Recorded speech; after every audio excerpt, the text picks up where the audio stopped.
Salem, all show. Coming to you live from Parks Casino and Sportsbook. John Marks, Sean Brace, and Ray Dunn. 97.5 The Fanatic and the Fanatic app. That's right. Nothing says Ben Salem more than Ray Dunn smoking cigs at the Sportsbook. What's up, everybody?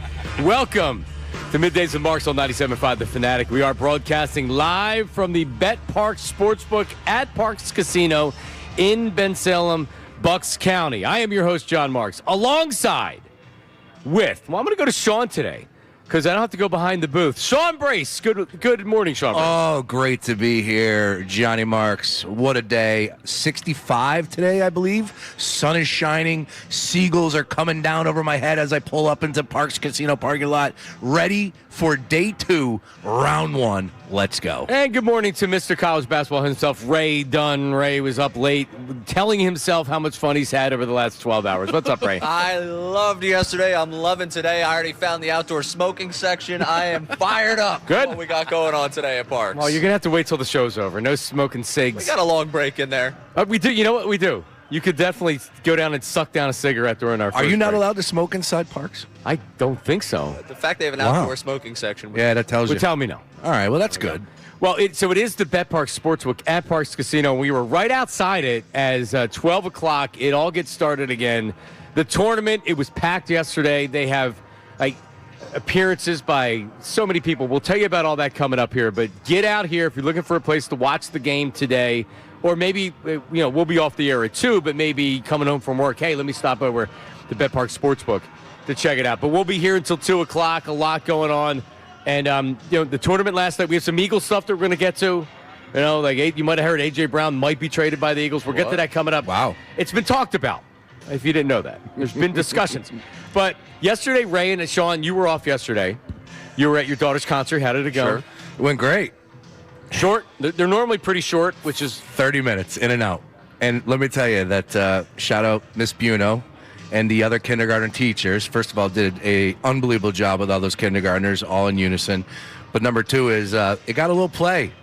I was taking a couple pictures with some dads. Really? Yep. Some people were discussing the fact of hey, man, I heard about the excuse. The teacher, there was a dance last night. Unfortunately, I could not make that. I felt pretty bad, but whatever. It wasn't the daddy-daughter dance. It wasn't that. What were you doing? I was out and about. Man, come on, dude. Day one. Wait, what? Come on, man. Hold on. I'm not going to. What? Time out.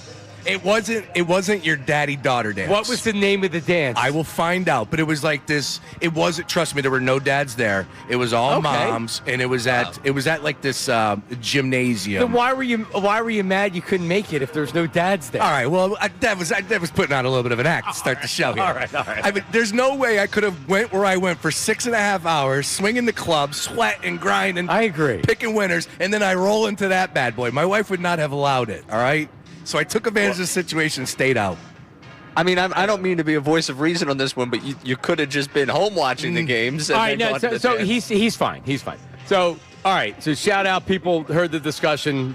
That means people are listening. That's good. Yes. That's good. Yeah, getting back to the original point. Shout out to the people paying attention. We appreciate that. And shout out to Sean Brace. If there isn't a better time of year for people that like to be out for long periods of time at the bar, like Ray and Sean Brace, True, yeah. It really is. See, this is where I agree with you, because I say that the tournament's a lot of fun and it's fine, but it's not the best sports weekend, not even close to the year. And yesterday was the best example of that. It was good. You had a couple of good games. You had a couple of good finishes.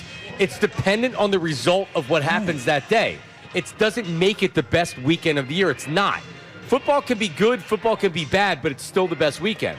You're purely dependent on what happens in the games, and yesterday was a B. It wasn't an A. It was a B day of college basketball. Let me go first, Ray. Go right ahead. I'm even skipping sports, boys. March Madness, the tournament, the first 4 days, it's the best thing America has to offer. Whatever invention we've put out there, give me a good invention that an American put out. iPhone. Oh, put it to the side. Air conditioning. There's nothing. Light bulb. No. Tournament above all.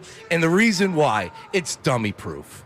Everybody could come together, right? It's the chaos, we all want it. But at the end of the day, The drama is untouched from start into finish, game after game. You don't know any of the players. You might know the coaches. Shout out to Calipari, Izzo, the names that have been doing it forever, Patino. You know, the list goes on. Mark Few at Gonzaga. But other than that, and they make they're a huge reason why it's successful and people love it. But at the end of the day, it doesn't matter. All we care about are the games. They tip one after another. We got 4 screens going. It starts at 12:10 and it doesn't stop till midnight. It's the best thing America has to offer. It's dummy proof. There's no Bad Bunny halftime show that gets everybody all rankled up. No, it's just hoop, John. It's hoop. We fill out brackets. You see the ESPN counter, there was 25 million. Beer. You eat wings. Yes. There's nothing better. It really is you in a nutshell. It really is. It's dummy proof. There's no politics involved. None. There's no feelings. None. You may not like the person sitting next to you for the other 362 days a year, but during this weekend, damn it, we come together. We are in as one, no matter the environment, the bar that you're set up in. It's all about the screens. It's all about the bracket. That's what it comes down to. The bracket, which, by the way, Matt Menarek, our imaging director, had a perfect first day. How about that? Insane. And he was the one that created it for the station. Yes, he pushed it. Yeah. Gee, I wonder why. Yeah, he knows what he's doing. He's a ringer. Take our money. Ray, we already had this discussion yesterday, but it was a good first day. Wonderful first day. And I'm really excited for today because we have the games here. We'll be following a lot of the early games. We'll be going home and watching. I got home from work yesterday. I watched the Duke-Siena game. I was entertained. Awesome. I watched the game last night. I fell asleep in the second half of the Penn game. It's okay. And it was nice. It was fine.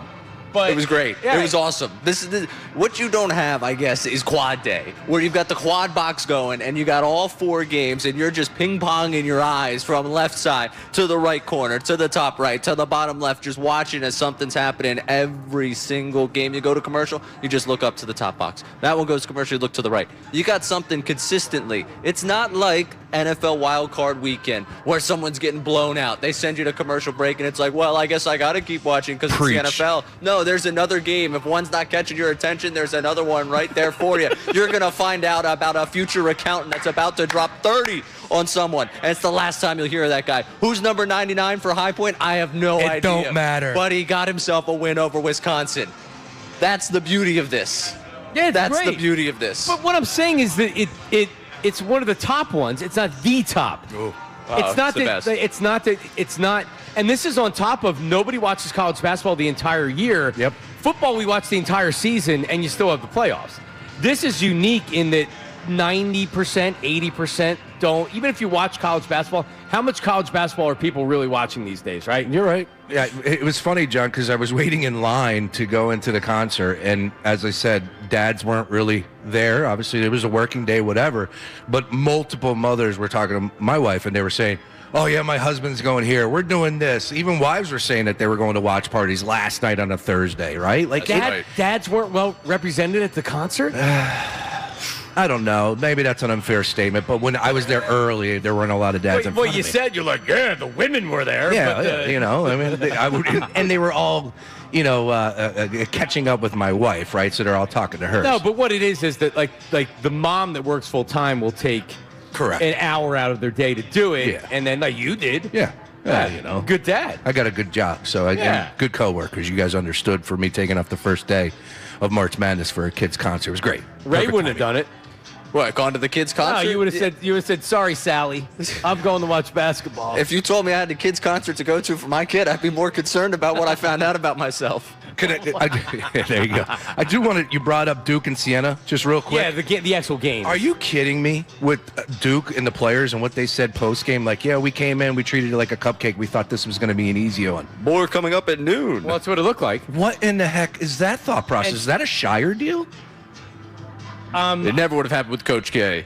One of our great brands has fallen. Sure it would have. I just think it's natural. Unfortunately, fortunately, they were honest after the game. That's what it looked like if you watched it. Yeah. They came out and they thought they were just going to roll. And Siena's a tough team, and they're obviously not talented enough. And Duke turned it on in the second half and I don't think won. they subbed. They didn't sub all first half, and then they went to the 2-3 zone Duke, and that's what really took them out of their game in that second half. They didn't have legs. But that was a tremendous battle. Jerry McNamara, the story there. But I was blown away about the honesty with those comments from Duke's players. Dude, you guys came up small. You blew a 14-point lead last year to Houston, and I know half of those players weren't there, don't get me wrong. But to say that, In a time that I appreciate honesty, don't say that. Don't say we came in, we expected. It felt the way that we did, though. Like, I was in a room, they got up 4-0 against Siena, and we're like, all right, well, what's the next game on? Like, isn't it good to admit it? Isn't it good to admit it and be like, Probably yeah, not. like, It could. Why not? Right? It could be something well, that you grow you're essentially calling yourself out. from. Yeah. As If long you as you get- grow, I guess if you grow from it, yeah, then maybe it is fine. You're calling yourself out. The problem is you're not going to play another low seed like that. Right. Like maybe one more game where whatever. At Yeah. the end of the day, there are no cupcakes in the tournament, right? Like, to a point, I guess the 16, and they were 16, but Yeah. every team won their championship or got the automatic bid, like, because of how successful they were this year. All right, so and Carolina blows a 19. At one point, they led by 19. What a game! What a game! Overtime. Hubert Davis. I mean, it's just an ultimate choke job. And now all the pressure is going to be on him to get whacked. I don't know if he does. I don't necessarily follow it close enough, but normally Carolina doesn't like losing games. I think he's got to go just because of, hey man, you just don't feel like it's going in the right direction. What happened last year? They lost in the first round. That's back-to-back tournament appearances that they lost in the first round. Roy Williams, I think, had one time throughout the course of his tenure as the head coach of Carolina. Again, that is a 19-point lead that they blow, and in overtime they looked lost. He's got to go. Yep.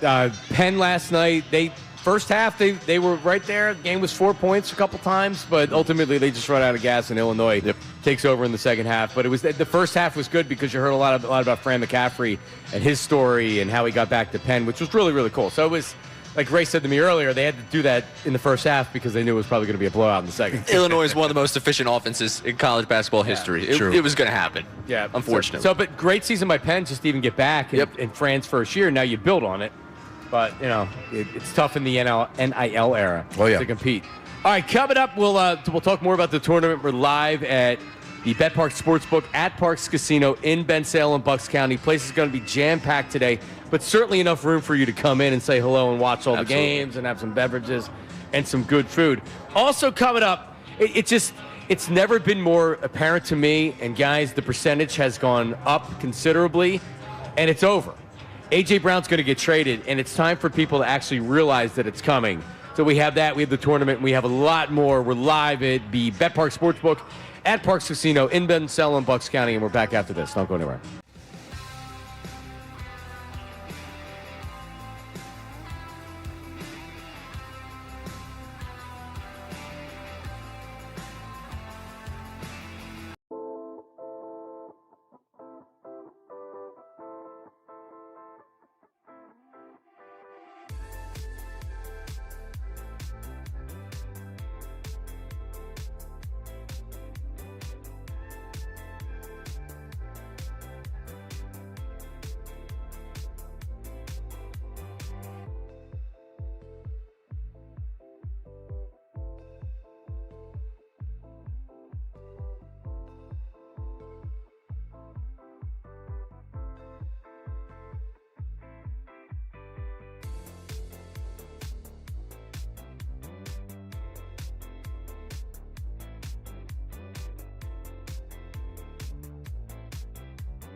'cause you know it don't matter anyway. Back it is Middays with Marks, Sean Brace, Ray Dunn. We're live at Bet Park Sportsbook. Parks Casino, Ben Selem, Bucks County. Chris Jenkins of the national champion Villanova Wildcats. Sean, 10 years ago this year.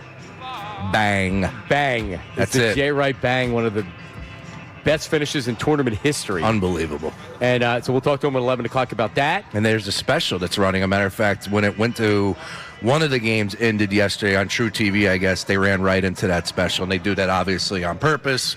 Keep that, one screen on basketball so you don't change the channel. Right. Because when And you it go works. to CBS, it goes to the news, and you're like, yeah, Yeah. hoops, news, what do I I really mean, come on, man. Could we do something about 6:30, please? That dead area. Like, let's keep the hoops That's going. when you're supposed to go spend time with your family. Oh, okay. That's I told Ray the story earlier. I was watching the Duke Siena game, which I believe was on CBS, because the game's over. They don't do a long post game because they're coming back later that night, so they send it right to the local news.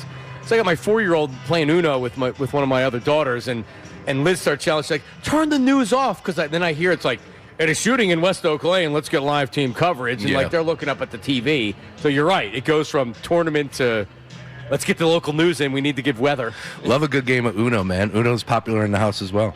We have like 10 variations of Uno. Like Super Mario Uno? And No, Uno Attack, which is the one that fires it Oh. to where if you don't have a card, you hit the button and then it moves away and it Wow. fires no cards or like up to 5 cards at you. Oh. Uno Dare.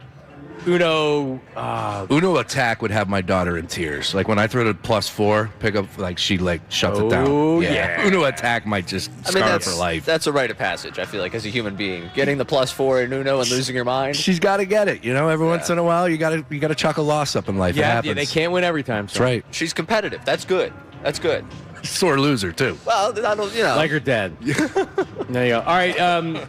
So Chris Jenkins coming up. Something on A.J. Brown coming up in a second. But breaking news here: Chuck Norris has passed away at the age of 86, says his family. You were talking to Paul during the break, so I know Whoa. you didn't hear us talking about it. Yep. Chuck Norris. Yeah, Rest in peace, Chuck. We were just talking about him last week. we were.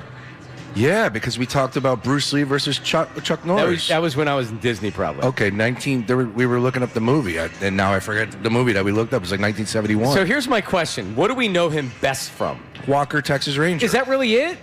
Because that would be my answer. And we're also a little bit younger, so Really? we don't know. I like the way you phrased that. I appreciate that. I would say the infomercials. He was notorious for the. Remember this thing? The sled. Him and the girl were working out together. And you could really do a full body workout in like 15 minutes. If it's good for Chuck, it's good for me, right? But he's a martial artist, obviously. But he became a movie star, right? He was in movies, right? That's what I'm saying. Like, was he in a good movie though, where he was? No. Okay. No, he wasn't. No, he didn't get an Academy Award or anything like that. He's Walker, Texas Ranger, man. He's CBS Sunday. That show was insane. There's this one clip, and I won't say it because we're live, but there's this one clip literally on the show that it was like, wait, what? I don't think I've ever seen it. Really? No, I know of it. I know the jokes that have been made about Chuck Norris, but like he's still known as like a huge star, Chuck Norris. Handsome fella too. The Way of the Dragon in 1972. That has to be like his biggest movie. Yeah, like you look at his list of films here on the IMDb, and I can't pull one. Like Yeah. The Wrecking Crew is number 1 from 1968. Again, He's more well known than well known for. Does that make sense? that's perfectly phrased. I like that. I mean, unless you're a big Chuck Norris, like Ray's adding nothing to this conversation. Absolutely He knows nothing. even I less know than him us. as a meme. That's about it. Like the Chuck Norris memes in the early 2010s. Like iFunny, the app. That's about all I got for you on Chuck Norris. Rest in peace to Chuck Norris. We don't have much more. Life well lived. But we know that very he's the star. famous It's a big, guy. Yeah. big deal that he died. No, Yeah. the deal is with Chuck Norris. It's like he can't he can't be defeated. Right. Right. He doesn't That's lose. how I know him. Yeah, the meme. I mean, are we sure that he really passed? Well, I mean, well, he is 86. I don't know. At 86. All right. Well, you know what? Chuck Norris never dies. Does Sarah, our engineer, do you know really of Chuck Norris other than Chuck Norris? yeah. Yeah. The meme. Yeah, the meme. Yeah. You know of him, but you don't know That's why. honestly the best way you want to like kind of be remembered is just for making people laugh. That's what he did. For his face popped up on your timeline. But that's not his intention. Yeah, but he did it. But I think he embraced it in that role. Right, yeah. But I don't know. Interesting. Anyway, look, R.I.P. Chuck Norris. It kept his name in conversations for decades because of that. It kept him making money. He could go to any signing. You know what? You go to these signings, Sean, that they have at the Expo Center. How much of those guys are making for rolling in for a night? 10 grand? I would hope Chuck is at the top of the list as far as pay is concerned. Yeah, all you have to do is a couple of them a year, and you can still make a lot of money. Walker, Texas Ranger, 1940-2026. Hell of a life, Chuck. Rest in peace. All right. Well, there you have it. All right. So Sean, as everybody knows that listens to the show, everybody on the show is in agreement. It's more likely that A.J. Brown's getting traded than not. It's only a matter of the compensation if it happens June 1st. I mean, everybody agrees now it's going to happen after June 1st because that's just a waiting game. There's a handshake agreement. There's a wink agreement. I'm still at 90. I just did not. I was uncomfortable with moving off of that the last week or so. He's going to get traded, but I'm holding steady at 90. But yesterday was strange, Ray. What happened yesterday on the A.J. Brown trade front? We got the Jeff Darlington one of it's not a matter of if, it's a matter of when, and then just dudes on dudes decided they were going to chime in on everything with the repost and the wink. Who else was AJ also had, and maybe this is 2 days ago, a video that he put out on social media that the Patriots, that's why he's a football fan or whatever he said. Mm-hmm. And then Christian Gonzalez yesterday of the Patriots, probably their best defensive player. Oh yeah. Retweets the dude on dudes? Yep. Retweeted that. And what else? Dudes on Dudes is breaking news. I love it. Jordan Schultz was live with Kevin Byard, recording his podcast with Kevin Byard, who just signed with the Patriots, and he said, I have breaking news. And Kevin Byard's like, I was hoping you were going to say it was the A.J. Brown news. It's like, all right, dude, just... He's a Patriot now. He's a Patriot now. It was apparently working out with A.J. this offseason. Well, he played with A.J. in Tennessee. And in both Philly. with Mike Vrabel. And in Philly. Don't forget. Wow. And in Philly. Well, we try to forget that year. No, don't you forget. That was the solution. So, Sean, what I want to do today, and we're live at Bet Park Sportsbook at Parks Casino. Mm-hmm. I want to create some safe space for people out there that are suffering from AJ denial. Because the last thing you want is when this actually happens to be caught off guard. You want to at least prepare yourself. And you may not have to admit it yet. I'm not saying that anybody has to admit it. But if you want to have a conversation with us, Sean, and we're easy to talk to. I know Sean has a great voice. Some say the best voice on the Fanatic. Oh, hello. John Kincade and his wife. And all the other women. I'm big in the Kincade household. I kind of like that. That's a good thing. Hey, look, John, very respectable, heck of a career. Of course, doing big things for us in the morning. And he said that the other day, right? He said if he had to power rank the voices at the station, he would put me number one. Bridget Colarulo has a crush on you. There's reports out there. She likes you. Who else? Shout out BC. Who else? Ever since you brought this up, he did a little bit of a drop in the voice. You see this? He's trying to get a little sexier in the voice. Look, you got a great voice, but you did just kind of drop into a little bit of a different tone there. Well, trust me, I was out a little late last night, so it's all adding up. It wasn't really too much of a drop. It's just the reality of where I'm at right now. That's just the way I sound. That's just Believe me, you just saw me as I was walking in, just getting rid of everything that was in my lungs from last night. So right, how your wife sees. If we saw what your wife saw, we would think differently. Exactly. That's for sure. I agree with that. So I wanted to create some safe space for people, Ray, if they wanted to use the phone line, 610-632-0975. When I think of our phone line, I think of a black telephone that has the rotary dial. I don't know why. It's not used often. 610-632-0975. But it's also how you access the Davis Honda text line, which you can send as text messages with voice. So don't just use a voice text into your text and then send it. You can do that for a text message, but actually do a voice memo that you send via the text line, 610-632-0975, and let us know what you're thinking about everything, from the NCAA tournament conversation to Sean being the sexiest man on 97.5 The Fanatic. Let's not get too crazy here. Who is that? Is that Rick? Is it Bill or Rick? John, you got good hair. You got good hair. I would say that I'm like Colarulo is better built. Yeah, he's got a big body. He's good. Yeah, that's a drop. And he's handsome. He is. Handsome guy. Ricky's a handsome guy, former athlete. John's always got a good tan, man. I give it to Kincade. It seems like he's tanned up. He's got the morning show's not in consideration. He's got the salt. What is it? Salt hair? How do you define white hair? White hair, yeah. White hair. What? You don't say it's walk salt. us into that. Well, you say it's salt and pepper. Yeah, you say it's salt and pepper. You don't say someone has pepper hair. Yeah, because correct. that's just black or brown. You say salt and pepper because they both, like me. Oh, I don't have salt and pepper. It's just I'm going white. I got a salt and pepper beard. It's got white hair. Okay, Kincade. gotcha. Morning show's not in consideration. It's not? No, not for the hottest, the Fanatic. The calendar, and then Preston and Steve had the calendar. Yes. We have ours coming out next year. Oh, I bet. All right, so it's just, Ray, it's time. It's time to stop with the. In all seriousness, Locked in. Ray has been, and legitimately, he's so exhausted with people that are like, yeah, but AJ never said he wanted to be traded. This is a media creation, which it's so clearly not. And he's going to be traded. He wants to be traded. I like AJ. He had a great 4-year run. They went to 2 friggin' Super Bowls. They won a Super Bowl. But it's time he wants to be traded, so they're going to trade him. Like, stop with this denial. So for all the AJ deniers out there, all right, if you want to have a conversation with us and just say, you know what, I need help. I need help figuring out how I'm gonna process this in my head. Because he's gone. Ray, I went down to 90%. Today, 99.9%. Wow. A.J. Brown is getting traded. Let's stop messing around. All these insiders that are wimps and don't want to say, oh, well, A.J., he'd prefer to be somebody else. The dude wants to be traded. He said he wants to be traded. He's going to be traded. I'm done with this cat and mouse nonsense conversation. I just want to welcome these people over here, you know, I'm supposed because to be a safe space. I was one of them, you know. I was like, no, they're going to figure this out. There's a lot that teams have to give up. They're going to be able to make this work. And I just keep listening, and it just keeps every insider just bashing you over the head with the fact that, oh, yeah, it seems kind of inevitable. It seems like when they're going to do this. And everyone, I mean, June 1st right now, there's been more save the dates for June 1st than any wedding ever put together when it comes to NFL insiders. Like, oh, June 1st, we get it. That's when the cap number changes. We understand that at this point. It's just important for everyone. It's not that you want the man to be traded.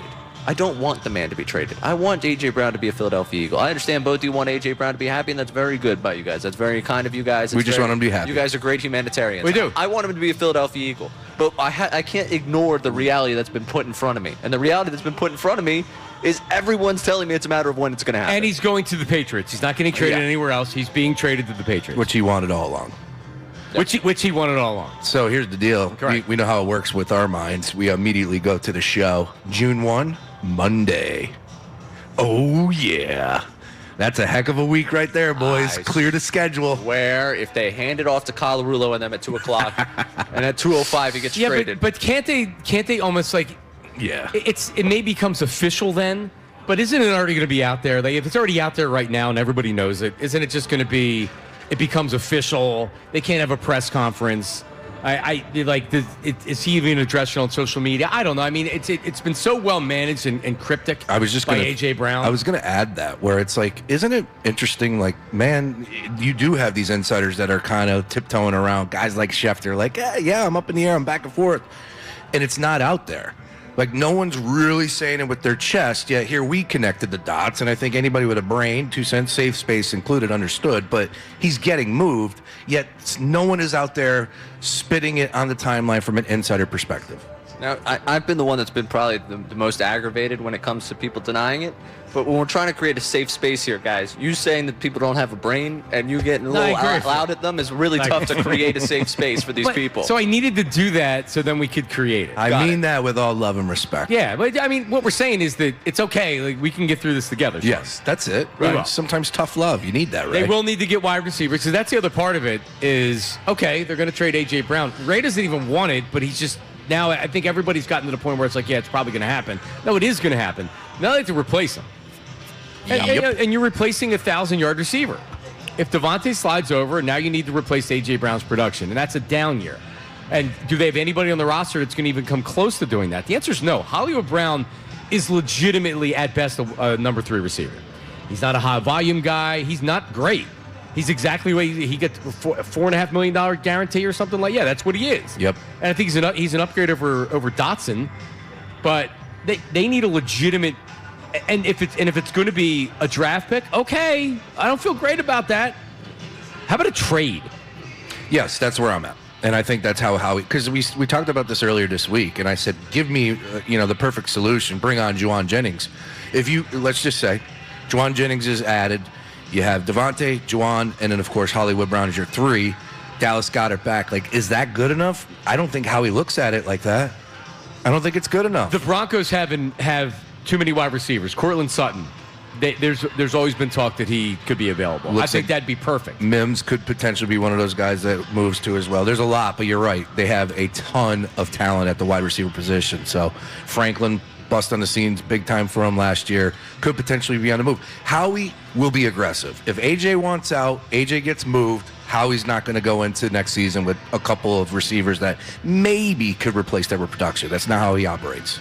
But does he have the? I mean, we understand and how we trust the whole thing. He's able to manipulate the cap. They're able to create opportunities for themselves. Do they have the freedom to go about doing it? Are you questioning Howie Roseman? I'm just saying, it's one thing to say he's going to get things done. I believe they're going to address the wide receiver room. I don't think it's just going to be Devontae Smith and Hollywood Brown going into the season and Darius Cooper and those three. But I mean, outside of a draft pick, like where can they put really incremental changes at wide receiver? So how about this? I think there's a better chance that they go into the season with the edge being a bigger issue than wide receiver. I agree. And they try to fix that perhaps at the trade deadline, or they're throwing darts at the wall. And the reason why I agree with you is because of the signing of Reek Woolen.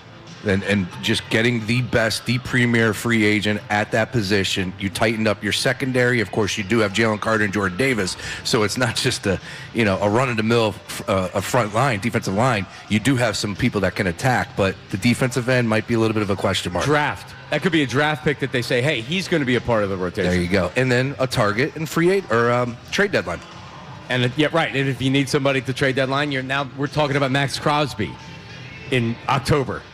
Next year, right? Oh, yeah. I can't wait. We're going to play the hits with Max Crosby in October. All I'm saying is if you go into the season with just Devontae Smith, I don't know. That's not good enough for me. You need to at least bring a guy in that's experienced that can get 50 balls. Because Darius Cooper, draft pick, and Hollywood Brown and Devontae, to me, isn't good enough. That's not fair to Jalen.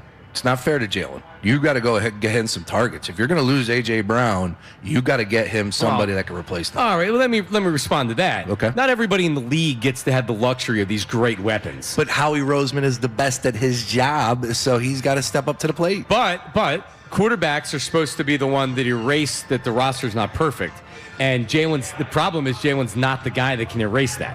Or he has to prove that he can. Did you see John Gruden? He was asked yesterday, is Jalen Hurts elite? And he goes, man, with 17 games straight, you tell me he's not elite? Oh, Grudog loves him some Jalen. He's a Jalen guy.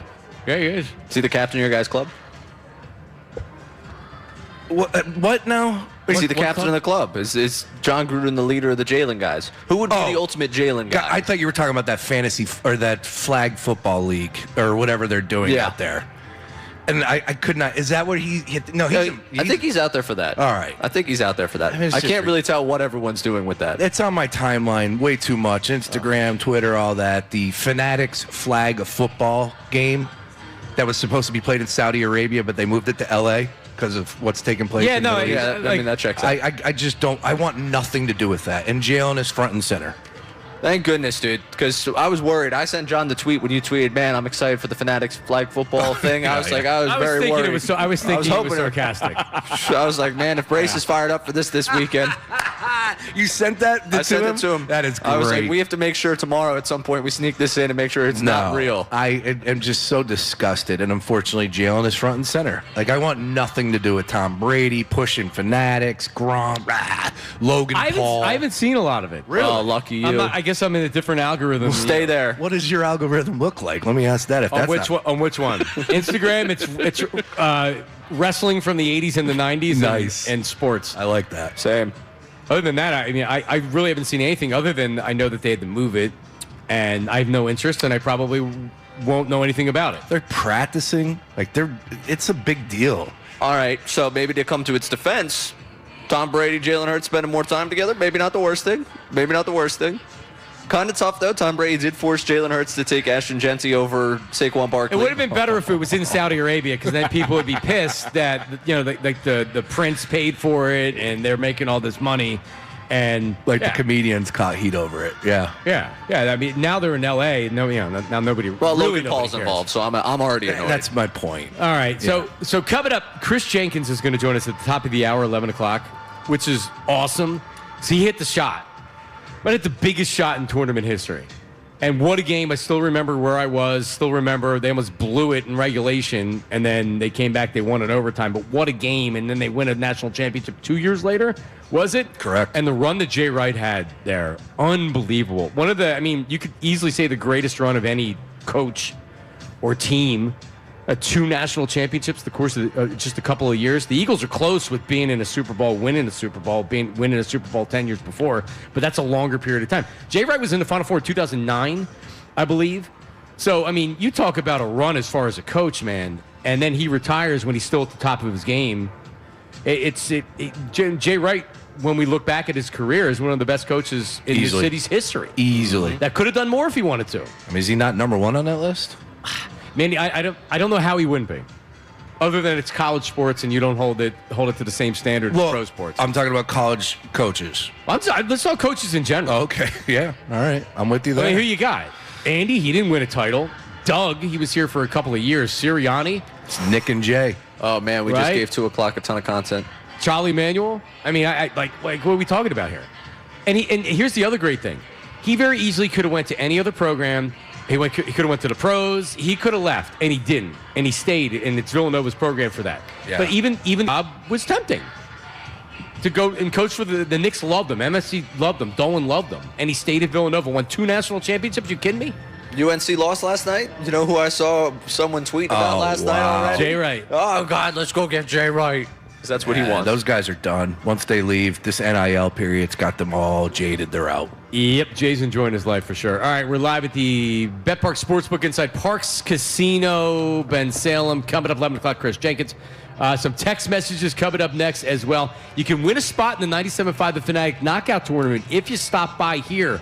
We're broadcasting live right outside the sportsbook. So as the games get going and you show up, stop over to where we're broadcasting and just zap that QR code and get you signed up for right there. A lot of other great stuff going on today as well at Bet Parks, which we'll tell you about coming up next. It is Middays with the Marks on 97.5 The Fanatic. All right, but let's talk about what's going on here. So the games start at noon. We're broadcasting live till 2 o'clock. Tomorrow, Ray and Sean will be here from 12 to 3:30 watching the games, getting wild, everything else. But, it's pretty amazing what they have going on here. Yesterday and today, Jimmy Lynam, Mark Jackson, Matt Cord will be here. Mike Vrieswick of the great Temple teams, the three-point sharpshooter, Joe Conklin, D. Lynam, Barrett Brooks, all the above. And it starts again today at noon at Parks Casino in Ben Salem. Parks.com has all the details. You must be 21. Gambling problem. Call 1-800-GAMBLER. No hot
right, we're back live from the Bet Park Sportsbook at Parks Casino in Ben Salem, Bucks County. It's Middays with Marks, John Marks, Sean Brace, Ray Dunn, and Hello.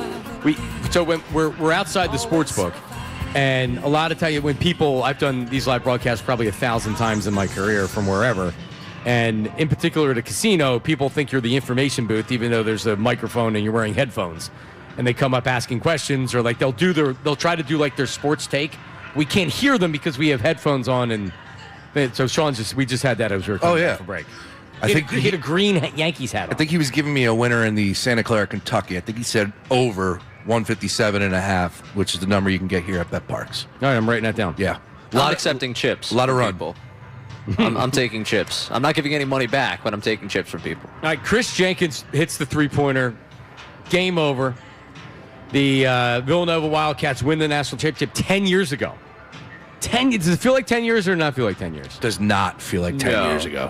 Kind of feels like 10 years ago. Yeah, everything runs together. Don't get me wrong, but it just feels like, man, really? That was the first time that Villanova won a championship with Jay and got him over the hump and made everybody talk a little bit differently about that program. Yeah, I guess you're right, John. Yeah, it does feel a little bit like 10 years, but nothing feels like it's just all running together these days, no matter the subject you throw at me. The pandemic, you remember? Yeah, it's like, okay. 6 years ago. Exactly. Which, oh, by the way, canceled March Madness, and I had a winning ticket on Dayton. They were going to win the national championship that year. Get out. I should have been paid out. Get out.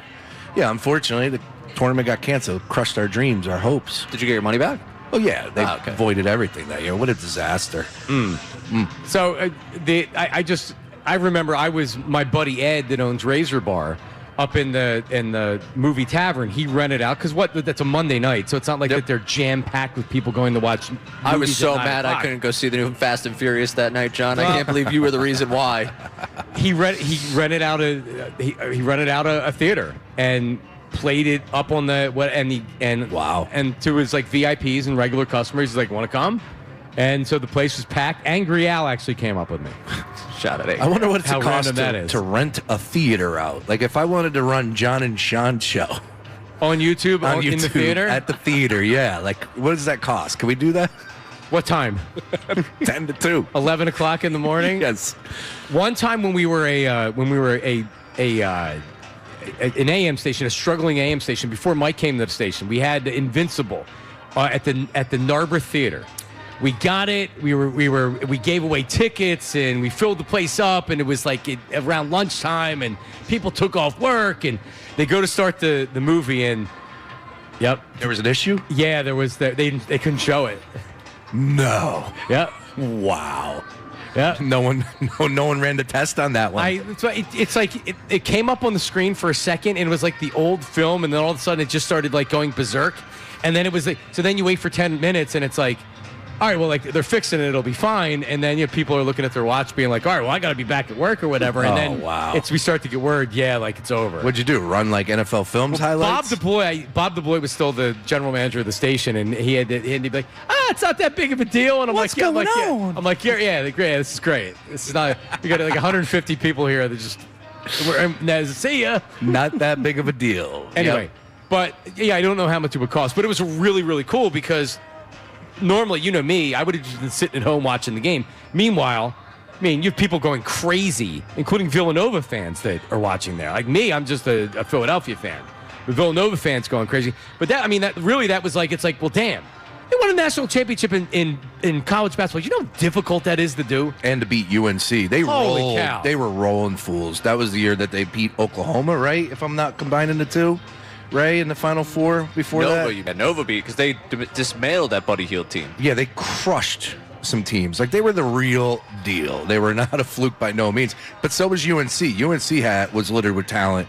And what a game that was. You know, Roy, you know how great of a coach he was, great of a recruiter. Of course, when you are down there in Tar Heel country, it's pretty easy to recruit. But that's what makes it more impressive from Jay's perspective, being able to do what he did at Villanova. Yeah, there are plenty of people out there that think Villanova is an unbelievable program. But come on, man, if we're talking Kentucky, we're talking UNC, you know, some of the big dogs out there, their budgets are just a little bit more, they have a little bit more to work with than what Villanova did in those days. And that was the crazy part of the second championship, where it was like, all right, is now Villanova considered? I remember that conversation coming out of that second championship, where it's like, are they considered a blue blood at this point because of what Jay Wright had put out there? Yes. That was what they were able to do. Now, the first championship, that conversation didn't happen. It was like, wow, look at Nova back on top 30 years later, 3 decades later, they get a national championship. What a national championship that was. But the way they're able to sustain it, you got to give credit for that. And 2 years later, if you remember, that wasn't even close. That game wasn't close. It was like, yeah, they dominated Michigan. That was a really, really good team. And they had a really good Carolina, but that was a hell of a game. Carolina had the lead in the first half. They go to halftime, they're down 5, and then Nova really starts stacking it early in the second half, and then you're just trying to hang on. Mm-hmm. And how many points did Carolina score in a short period of time? And then it's like they blew it. Yep. You don't win games like this. When you blow a lead like that, you don't win games like this. And damn it, it took one of the best shots in tournament history. Yeah. For it to happen. I'm going to get really in-depth of Villanova for just a second, with all love and respect. One thing that Jay did get wrong, handing the keys over to Kyle Neptune, just a fact. It didn't work out. He had his reasons. He had his rhymes, whatever. Also, Mike Nardi back in Philadelphia with UConn today. Mm-hmm. How about that? Love Mike Nardi. Yeah, great dude. A matter of fact, Conshohocken resident John Marks was. His kid was on, that makes sense. On my kid's quickball team last year. I'm like, get out of here. Yeah, and then, Mike's a super dude, very down-to-earth guy, highly approachable. And then all of a sudden he disappeared and showed up like a month later in full UConn gear. I'm like, whoa. Like, dude, that's not allowed. You're Villanova. Yeah, I mean, you look at the guards that Jay had over the years, from Scotty Reynolds, however long back, to the first Final 14 to this. Guard you. Nova was up 6 points with just under 2 minutes to go. Josh Hart made a free throw, fights back a three-pointer, 70-69. Phil Booth made 2 free throws, and then just like battle, and they made a field goal. And then the 3-point shot by Marcus Page with 6 seconds left ties the game. Time they're going to lose. All the momentum's to Carolina. Not so fast, my friend. That Marcus Page 3 is the Bryce Harper World Baseball Classic home run. It's the thing that tied the game that was super awesome, and in that moment you're like, wow, this is going to turn the tide, and then ultimately the Chris Jenkins shot totally eliminates it, and Villanova wins. I mean, that's that Marcus Page shot, the way he double clutches, the way that thing rattles in, you're like, there's no way that shot should have went in, and it's all right, well, UNC's making that shot today, they're going to find a way to force overtime and make this happen. Sure enough. Chris Jenkins is going to join us next. Brendan Petrilli, our coordinator, promotions coordinator, had said that he's a big Eagles fan, too. Big Bird. So we're gonna have to ask his percentage on A.J. Brown coming back. Now, does he have an insider perspective like us, where he goes, "Oh yeah, A.J.'s gone," or is he? No, I still don't think he's going to get traded, because why would the Eagles trade him? Yeah. See, you're not creating a safe space by using that voice. Well, he's not. No, I didn't think of the safe space for him. One more, just real quick on Villanova. 2018, they lumped everybody too as well. They beat Texas Tech 71-59. Then they go to the Final Four. They beat Kansas 95-79. They win the championship 79-62. Dominant. Unbelievable 2 runs. And those guys have done great in the pros, too. A little bit. Yeah. Crazy that Bridges and Brunson had combined 6 points in that national championship game in 2016. Wow. That's how deep they were. All right, Chris Jenkins coming up next. We're live at Parks Casino, broadcasting live from the Parks Casino, Bet Parks Sportsbook at Parks Casino in Ben Salem, Bucks County. We're back after this. Don't go anywhere. Now on 97.5 The Fanatic Sports Update. Talking about the tournament, I'm Ray Dunn with this Fanatic Sports Update. We are 1 day into the NCAA tournament. Last night, Penn saw their season end with a loss to Illinois. Villanova today with Utah State. That game at 4:10. We have 4 games down in South Philadelphia today at Xfinity Mobile Arena. It starts with Virginia and Wright State at 1:50. 76ers beat the Kings last night, 139-118. BGH coming to career high 38 points. Justin Edwards 32 points. They head to Utah now to play the Jazz at 9:30 tomorrow. Flyers also beat the Kings. They won 4-3 in a shootout. They've now won 4 of 5. They've got San Jose on Saturday at 4 o'clock, and the Union hosts the Chicago Fire at 4:30 tomorrow. Coming up next, we'll talk to Chris Jenkins, who hit the game winner in the 2016 National Championship to give Villanova the victory. We'll talk to him coming up in the next segment. This update is brought to you by the Hartford Auto Insurance. Drivers 50 and over can count on the Hartford Auto Insurance for protection that brings peace of mind. The Hartford, your protection is their passion, provided by the Hartford Insurance Group, Incorporated. I'm Ray Dunn in your home for the Sixers, Flyers, and the Union. 97.5 The Fanatic and the Fanatic app. What do you get when you combine a former pro ball player and a former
All right, what's up? We're back live from Parks Casino Sportsbook.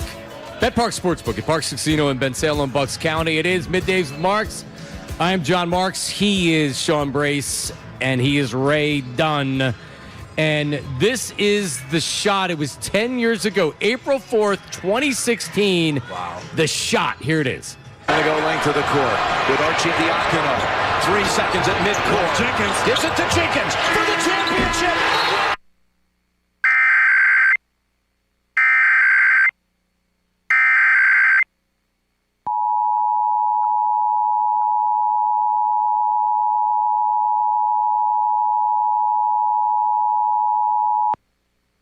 The civil authorities have issued a required monthly test for all of New Jersey beginning at 10 a.m. and ending at 12 p.m. The New Jersey Office of Emergency Management is conducting a test of the emergency alert system. Had this been an actual emergency, the attention signal you have just heard would have been followed by official information or instructions. This concludes the test of the emergency alert system.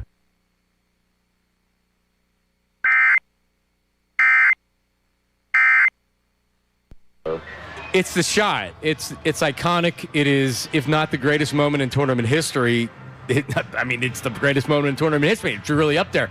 Is it, looking back 10 years now, has that sunk in how big of a shot it is for your team? Nah, it definitely is. And, it's just so crazy that it's been 10 years. And it just brings back a lot of great memories, a lot of hard work that was put in, a lot of sacrifices made by a lot of people, This guy. Now, Chris, obviously, TNT Sports with 4 seconds for the championship. They're running that. We caught it live, I think, last week, and then yesterday it was running as soon as the game got over. Your thoughts on the special that is currently airing? It's a 30-minute special, and folks will see it if they're watching any of the games. Have you watched it yet?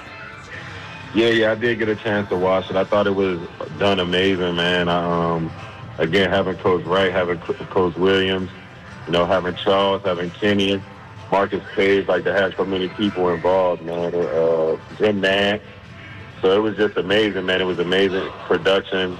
We did that with some great people. I flew to Atlanta, actually, to do that interview. So, man, it was a good time. Yeah, the president at the time gives you a nickname, calls you the Big Smooth when you go to the White House, right? Just such a surreal moment for you and for everybody else. But so take us inside that play, because you guys had a lead in the second half. You had a 3-point lead. Carolina hits a 3, and it's like, oh my God, it's a tie game. Just enough time. You take the timeout with 4 seconds left. What is said inside the timeout? Does Jay just boom, he draws something up on the fly, or how did that play end up coming? Man, so the play is something that we actually practice all the time. We just never got to the last option because we were able to get something good before that. So, but I think the most important part of that whole scenario, man, is if anybody has a chance and you go back and watch Marcus Page after he made that shot, that incredible shot, nobody on our team was pouting or discouraged or had their head down, We were all focused and we were all in it, ready to go. And I think that allowed us to go out and execute because Coach Wright, everybody knew what we were going to run. So everybody was just calm and locked in. And I think that allowed us to execute. You talked a little bit right there about the way that team was together in that moment. Take me through the last 10 years of that team and the way you guys have been able to stick together. What's the relationship like between all of you now at this point, 10 years removed from that title? Yeah, man, obviously it's different. People get married and have kids, so everybody's focused on where they are in life. So, it's always cool. It's always love. When we see each other, when we come back and we have Villanova alumni basketball stuff, and everybody who's allowed to make it comes around, man, it's always a good time. Text messages, group chat, video games, it's still everybody's favorite boy band, man. We still kicking it. I love it. The original, too. Chris, You were 2 for 4 from downtown in that game, 6 of 11 total. You finished with 14. When that shot left your fingertips, did you know it was good? Well, I think that's just the delusion that all basketball players have, but especially me being a shooter, I thought that was something that made me good, my mentality, and I thought every shot that I shot was going in. And being wide, I didn't think I would be that wide open, but when I saw Arch cross over, that's kind of when I knew that he was going to kick it back, and then at that point it was just kid in a park, things that you've been doing since you were a young buck. No pressure, just 1-2 step and let it fly. Yeah, man, and we're talking to Chris Jenkins, who hit the shot 10 years ago. It couldn't have, honestly, for you, you were at the perfect pace. You got the ball perfectly, and like you said, you had the 1-2, had someone that was coming to contest it, but he was too far away. I remember watching you live. I remember watching and seeing you be like, that's where the ball's going. And it was setting up perfectly, and it did. And when you think, like, tell everybody what it's like playing for Jay Wright, because as guys that grew up here and have watched Jay since he took over the program, and he was assistant coach for Raleigh, and what he was able to accomplish, and you were the first national championship for Jay. You win another one 2 years later. But what was Jay like as a coach? Was he tough? Was he a tough coach? How would you describe and how would you tell people Jay Wright the coach? How would you describe him? Yeah, no, I mean, playing for Coach Wright was awesome, man. Because I was just fortunate to have a lot of great teammates. I think that made it easier. Yeah. But, he was very demanding. He played hard. He held you accountable. He coached you hard. He held you accountable. And more importantly, man, he forced you to get better. And I think as a basketball player, that's all you can kind of ask for. He cares about you. He wants everybody to graduate and get their degrees. So it was kind of like a match made in heaven, not only for myself, but I feel like for everybody that went during our tenure. And we were able to put the program back where it needs to be. Yep. And hopefully we can catch and get on a little run here. And it's good to see us back in the tournament, man. So happy. And I'm sure all our Wildcat fans are happy across the world. Yeah, we got Nova coming up this afternoon. We'll talk a little bit more about this year's team. But, Chris, I want to nerd out with you one more time on this play. Having the opportunity to talk to you. Why, if somebody is put on the ball on the inbounds, that changes everything. So when you saw UNC not have somebody on you, obviously you guys drew this up, you practiced it, you know it's coming to you. What happens if they do put a defender on you inbounding? Is it still the play, or was there something that you guys had as far as an audible is concerned? Yeah, that would have still been the play, but we would have had probably some different variations. Like I said, that option for me I was the last option kind of, so I just happened to be the most open at that time. So that's just kind of how things shook out. Had they put somebody on the ball, the Arch would have been able to attack and get in the paint a little more, and we definitely still would have got something good. Now looking at this team, you get the opportunity to watch them this season. What's it been like to watch kind of the renaissance of this year, and what do you expect when they take on Utah State today? Of course, I'm expecting the Cats to go out there and get a win, man. During our tenure, there was no such thing as us being the underdog, so I don't even believe in that type of thing. We're Villanova basketball, so I expect us to go out and do what we're supposed to do. We got some young guys that's playing some big-time minutes, and, the expectation is the expectation, and we appreciate them guys for putting Villanova basketball back in the tournament, but the goal was never just to get back to the tournament. It was to always do well, so that's what we're all looking forward to. Chris, you played with Jalen in that year. He was a freshman.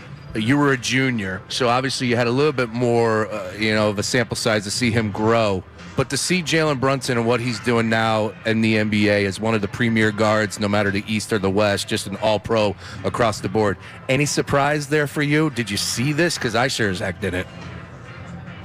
Yeah, I think I'd be lying to you if I said I saw him being an all-NBA performer and things of that nature. But I always knew with his work ethic and his drive that he could pretty much do whatever he wanted to.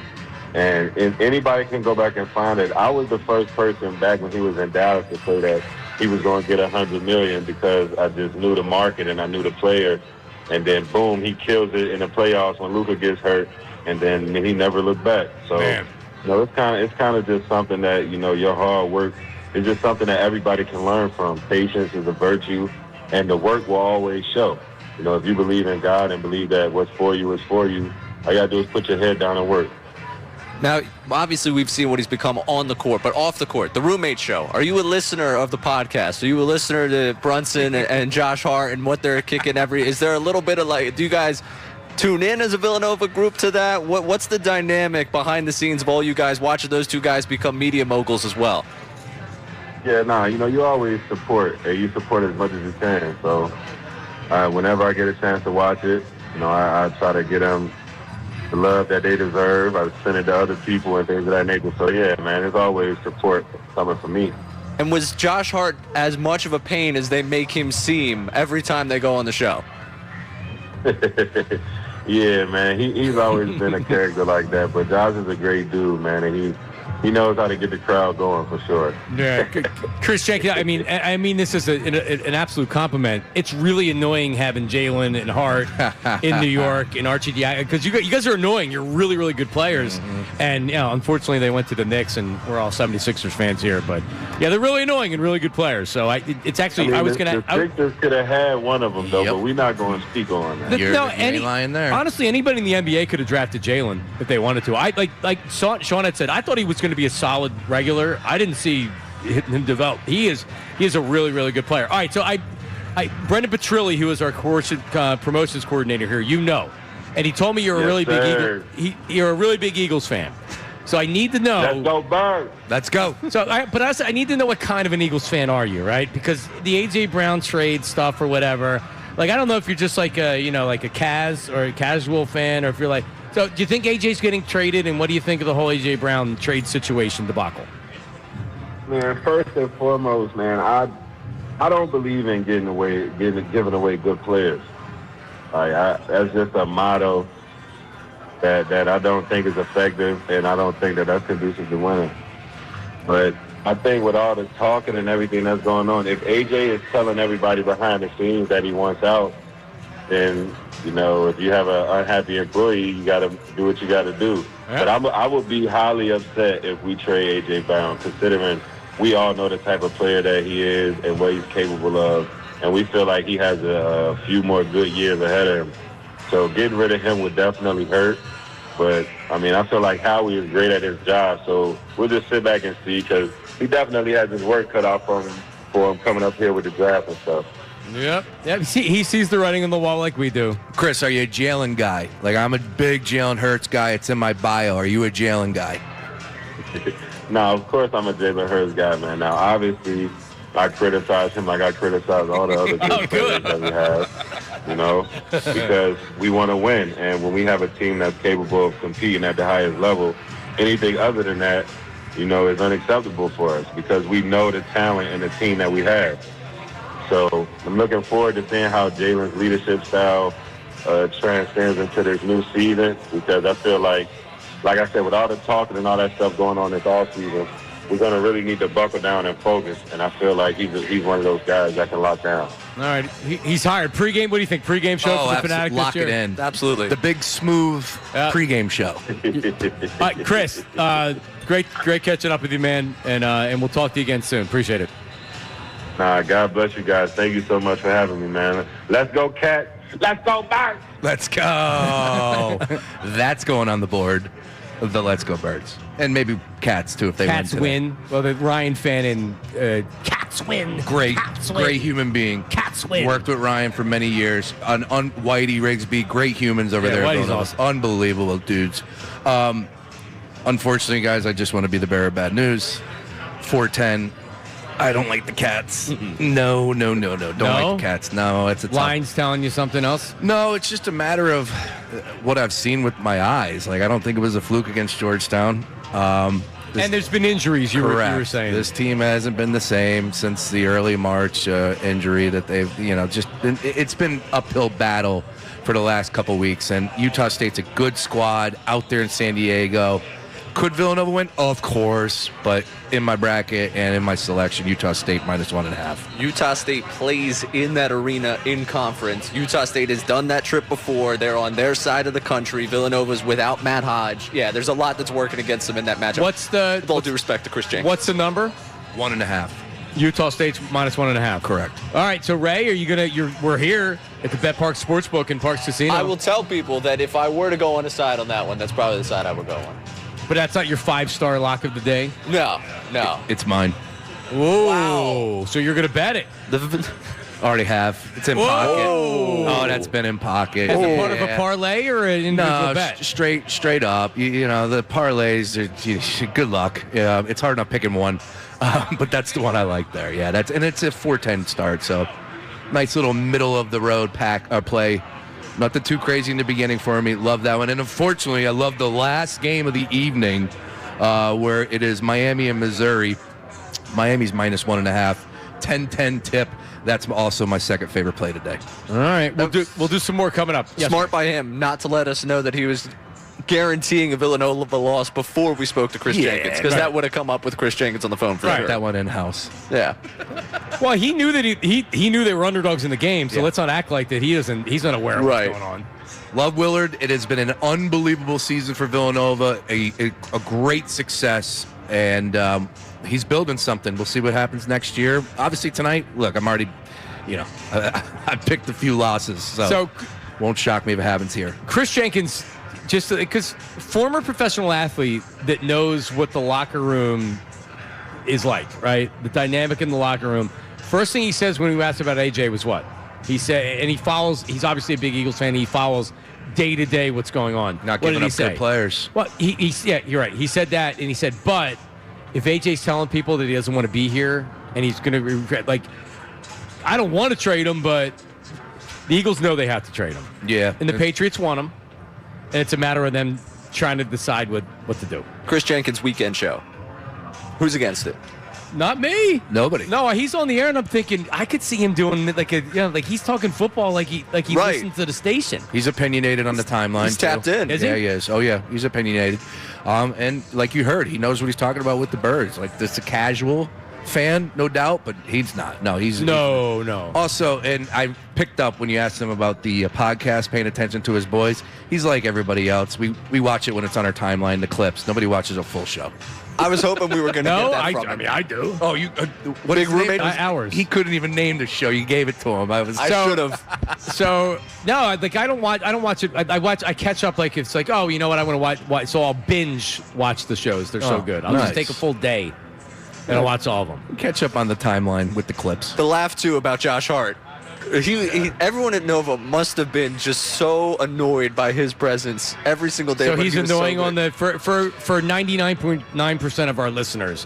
Why he's the annoying in the podcast? I forget who said they tried to fight him like the first day that they were around. Yeah, like he drove everyone nuts when he was there. Obviously, he drives everyone nuts on the floor now, but like as a person, they appreciate him and appreciate the teammate. But I have been on record, boys. I've said many, many times, just draft Villanova players. I won't be mad at you. Dante, Josh Hart, Brunson. If these guys are available, draft them. You knew that they were coached well. Draft them. And what did the Sixers do? They didn't draft any of them. Well, they did draft one. Who? Michael Bridges. Perfect. Yeah. Perfect. Where's Zaire? No, but think about it. Great call. Well, and now you have a different head coach, but it took Howie forever to just draft Georgia and Alabama players, draft the good players on the big programs. That's pretty easy. And it's worked out for him. Yeah. Hey, I mean, and Maury's done a good job drafting. Believe me. It's just everything else. Yeah. Big win last night on a team that is doing their best to lose every game for the rest of the season. I nailed that one last night. That was a 2.5-point Sixer spread. They won by 20 to 19, I think. Yeah, the Utah Jazz are not in the business of winning games. Do you want my rant? Sacramento last night. Oh, excuse me. Yeah, Sacramento. Do you want my rant? No, coming up. What do you have a rant on? Oh, and B. Yeah, I'm furious. All right, so hold on. Let's play this out because we have somebody that wants to talk about AJ. So Joe and Marlton, hang on. We'll talk about AJ.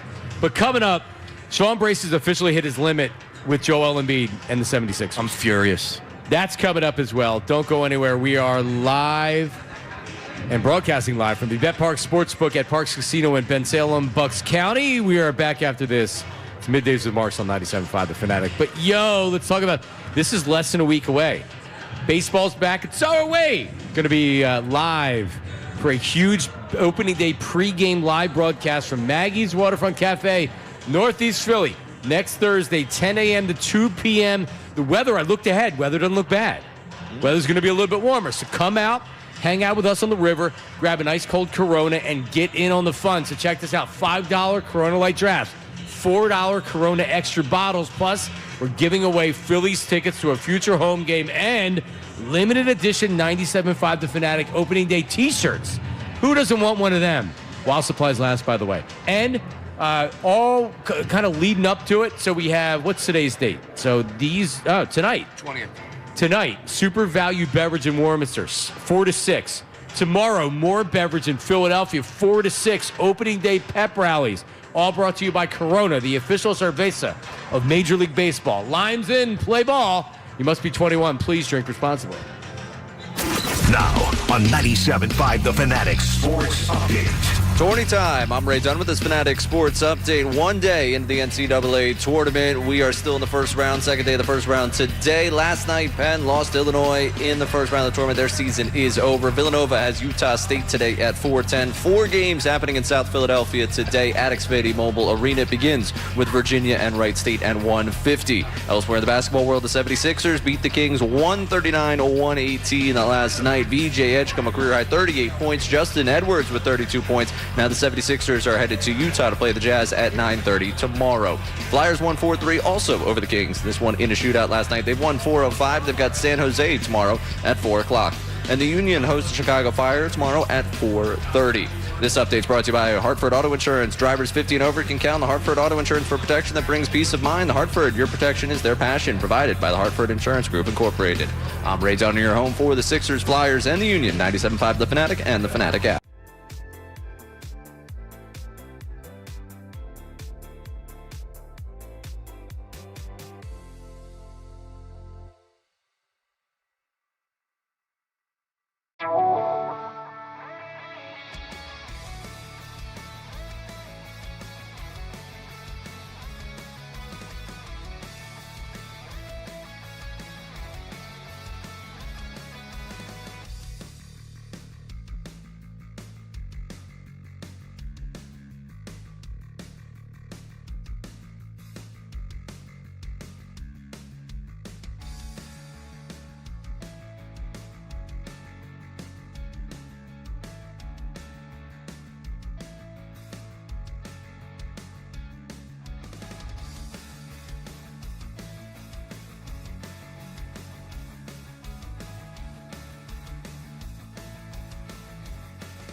like that.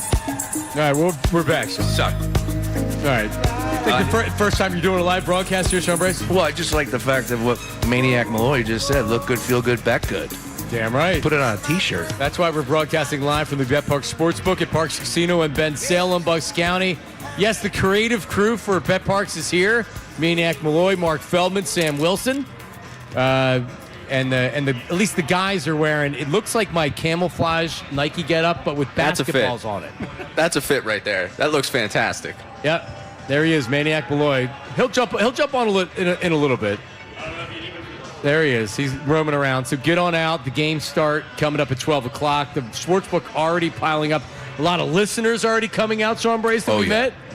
And make sure they stop by, John. Scan the QR code at our table for an opportunity to play in Knockout next week at the Sixers. You're in charge of that. You just carry that around. Cool, I will. All right. I was trying to go to the bathroom during the break, but then I got talking to everybody, and I really have to go. So I may have to either pee my pants or hold it.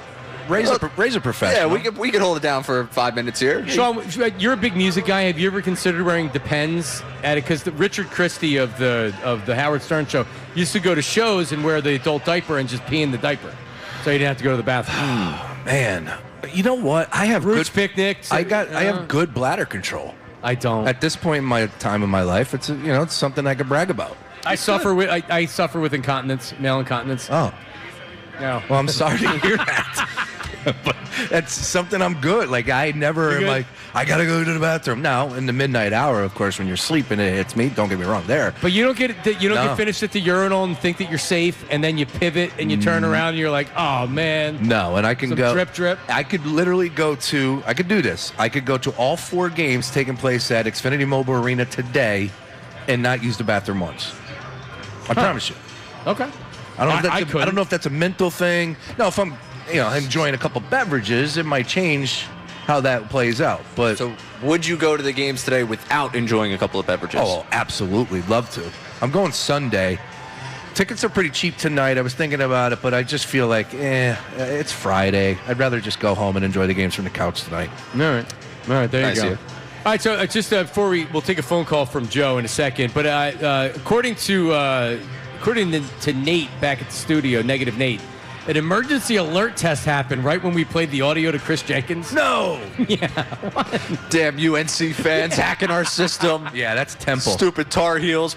That's Temple fans all over. That's what I was thinking. Yeah, that's exactly what happened. Like Sean, I went to Temple, but no one's going to associate me being a diehard Temple fan.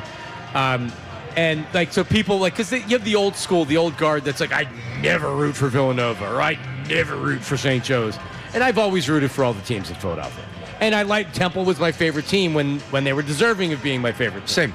And now they're not. So now, you can say that I'm not loyal to Temple, and that's fine. I guess I'm not. But how long do you expect me to be loyal to a team that has? I grew up at John Chaney. They were a national program. Now you feel fortunate if they're even considered for the tournament.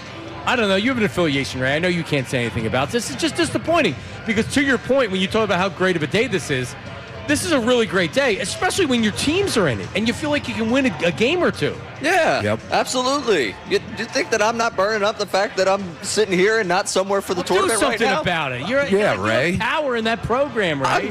What do you mean I have power in that program? I'm the one that's still sitting here talking about the program. Right. That's the power I've got. Make it happen, Ray. I'm trying over here. 5 stars. So Rodman, don't be hitting the emergency button anymore. I think Rodman mistakenly hit a button. And that's what happened. Although you do have the savior, the kid coming from Father Judge. That's right. Derek Morton Rivera. Thank you. Oh, yeah. Everything's fine now. Is he still going? Yes. Okay. All right. Let's go to so Joe and Marlton, beginning of the show, we wanted to create a safe space for people that still were struggling with the fact that A.J. Brown is going to be traded. And I think just as a show, he's going to be traded. All right. I'm up to 99.9% that he's going to be traded. Even Ray doesn't want him traded, and this isn't even that we want him traded, because I'm just so sure that he's going to be traded. I've officially moved on. Now I'm more focused. Hey, Howie, you better not go into the season without having a real bona fide number 2 wide receiver if you're going to trade A.J. Brown. It's easy to say get a first-round draft pick for A.J. Brown. That's great. Now, who's going to be the receiver this year? This isn't some step-back season. This is still a team that should be winning a Super Bowl this year. Right, because we're definitely going to have the nuance to have that conversation in November. Well, Sean Mannion's offense doesn't look great because they only have Devontae Smith, Hollywood Brown, and whatever wide receiver. Like, no one's having that conversation. Nuance is definitely, it's one of the, when you look at Eagles fans, it's one of the first things you think of. It's a pillar of conversation. Let's go to Joe in Marlton, New Jersey. Hi, Joe. What's going on, man? Hey, how you doing, guys? I just want to let you know, to get this out of the way first, I'm 62 and I'm a streamer when it comes to the restroom. It comes out good. All right, we got to add that to the list no, now. so hang on. No. So just let me clarify. There's no problem with the start and stop. It's when you pivot and you pull the pants up as well. Like, whoa! Oh, wow. Only occasionally. Yeah, well, you see, you got to make sure it all leaves. That's all. Yeah, that's it. Sometimes you do the shaking. I focus on that. All right, good to know. That's why you got to wear. That's why you got to wear drawers too. Right. Good point. Yeah, well, yeah. As far as our little friend A.J. Brown, I think since he's been here, he's a playmaker. I really believe in that. And I believe that the big worry about him going wouldn't be a worry. I think that he causes too much dissension in the locker room. He's a cancer. He's the best player on the team. And if I'm another player, I figure, oh, why don't you get it then, A.J.? You're so good. In my opinion, he's in breach of his contract, too. He causes too much distraction. You know, when he's about ready to walk on the field and he tells a press reporter, oh, yeah, I'm going to let Jeffrey Lurie, this isn't a distraction. Hey, you just said that to the press. It is a distraction. Yeah. So he's a problem. All I see is a guy who just causes problems. There was a game where he had this season, his hamstring was tender and he didn't play. They played like a Super Bowl team all of a sudden. Then he comes back the next week, he drops the ball. He can't catch it. Whatever. But, I mean, he's a guy who makes plays. He doesn't run the team. He's not the coach. He can't make the decisions where Jalen Hurts is going to throw the ball to. Well, Joe, that's not part of his dynamic. Joe, yeah, I mean, and appreciate it, and like he's the fan that wants to like hold AJ accountable. He's the Enzo Cataldi, like that's where he's like, you got forget that they won a Super Bowl, But to what he was saying, I don't think he's a problem because that's the exact opposite of what you hear. He's a distraction. And the bottom line is that it affected him on the field last year. Mm-hmm. If it didn't affect him on the field, if he didn't suck in the playoff game, if he didn't stop running routes or he just looked disinterested at times during the regular season, I would push totally back on that. But he did. Yeah. And that's where we are right now. And all of those things combined with he's requested a trade. It's time to move on. There is life after A.J. Brown. He's a great talent, Sean. Yeah. But it's not, this isn't Peyton Manning that's demanding to be traded, and you're saying, oh, well, you know, we're not going to trade him. Well, you nailed it, John, because all teams deal with distractions, right? Like, even if you look at the LA Rams, Puka Nacua was streaming. He was saying dumb things. That's a distraction, right? Every team has a distraction. I will agree with Joe's point to a little bit and say I was frustrated a lot with the vibes of a team that just won the Super Bowl, right? Like, we're supposed to be beating our chest. We are King Kong in this, you know what? And it felt like we didn't really have that attitude. And a lot started with the way A.J. Brown, you know, approached the media and what he said and what he didn't say. So I will ride with him on that, but I can deal with the distraction when the guy is getting over 100 catches, hitting over 1,000 yards, and, oh, by the way, 121 targets as well. I can deal with that distraction. He wants out, he wants out. That's a different story. Yeah. Do you feel like this is just the admission of we know what it's going to be come September? No matter how good the player is, we know where his mind's going to be the first time something goes wrong with this team. Like this trade, because we talk about it all the time, and it's another thing that someone will throw that right at us when we're talking about A.J. Brown of like, well, Howie Roseman's not, I mean, Chris Jenkins even said to us, Howie Roseman's not in the business of giving up great players. Like, you know, you're not in the business of giving up great players, but it's an admission that even though he is a great player, where he's at with this organization, where he's at inside of those four walls, they know what this season could be like if he doesn't get what he wants. Yeah, how many weeks until he requests a trade again? Seriously. Yeah, that's what... First game that he feels like he didn't get enough targets and Jalen sucked? Yeah. Right, that's kind of, I think, this is where we're at. It's kind of an admission of like, all right, we've tried to salvage as much as we can, and like, we can't. Sometimes it's just time to move on, man. It doesn't mean that it wasn't a great run. It doesn't mean that you feel that you don't like the player. It doesn't mean the player doesn't like you. It's time to move on. He loves Philly. You know that. It's home. It's home. It is. They embraced him. And he just wants to be happy. That's what we say. I want him to be an Eagle. But ultimately, right, I mean, like, honestly, if he wasn't unhappy, I would want him to be an Eagle too. Why would the Eagles want to trade him?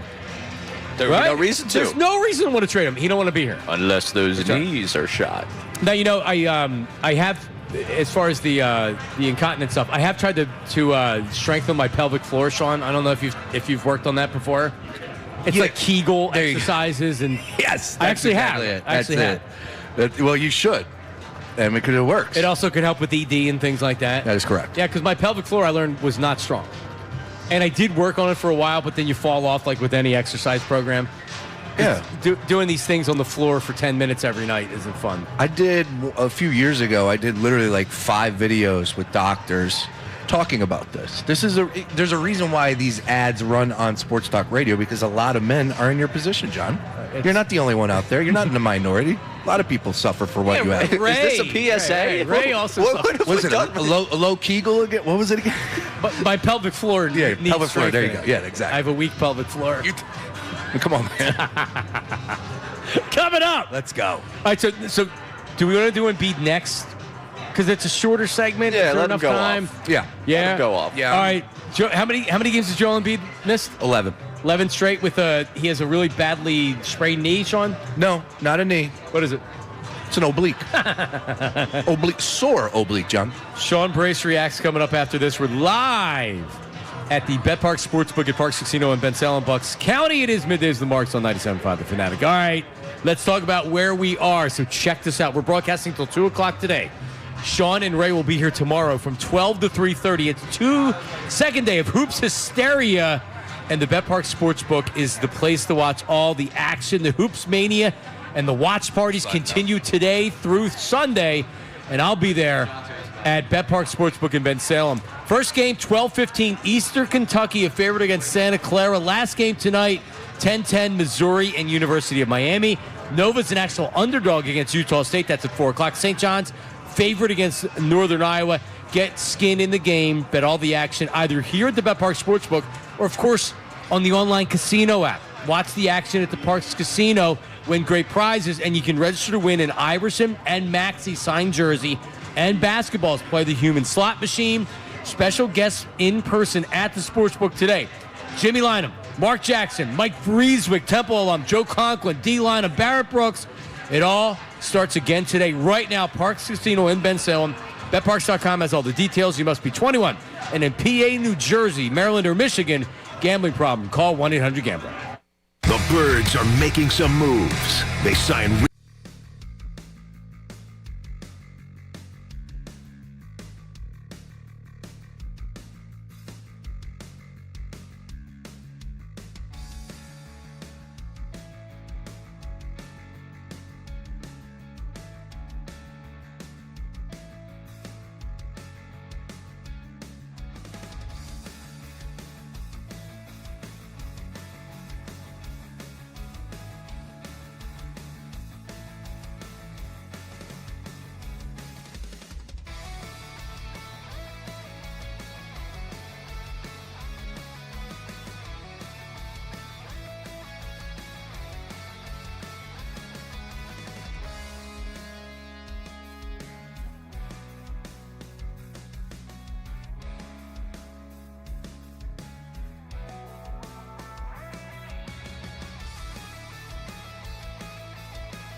Friday, but we're live at the Bet Park Sportsbook, Parks Casino, Ben Salem, Bucks County.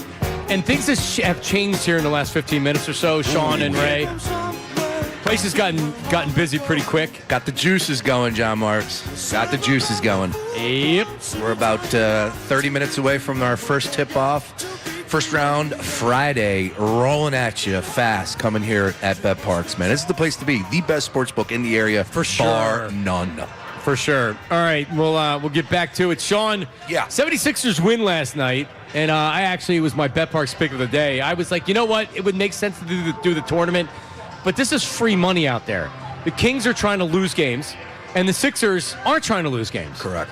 And it was a 2.5 point. They were 2.5 point favorites. They won by 20. I think it was 19. Edgecombe scored 38. Grimes scored. I think was it Justin Edwards scored 32 points? 32, man. Yeah, that's they scored 138 points. So it was an easy cover, but not in the lineup. And I know you were shocked. You thought Joel Embiid was going to try to grind it back to play the Kings last night, huh? Well, look, it's now 11 straight.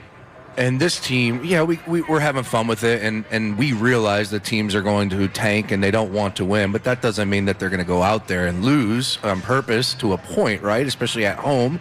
You could see them fighting, and if it's a close game, who knows how that plays out. Ultimately, I'm just disgusted with it, right? Like, I'm not even trying to make sense of the situation. It's 11 games. It was February 20th when he got hurt. Boys, it's March 20th. Joel Embiid has been out for 11 straight due to a sore oblique. Like, dude, get back out on the floor. Enough is enough. This team is competing for the playoffs, and we're depending on a rookie leading the way. And Grimes, who obviously they have a little bit more expectations than I do, but bottom line is you need Joel Embiid out there, because then we're going to have to deal with the excuse of, he's not, he's not conditioned. Like, he needs to play. If this season matters, Joel Embiid needs to suck it up and get back out on the floor. 11 straight due to a sore oblique is embarrassing. I'm embarrassed to be a Joel Embiid fan right now. I really am. Why?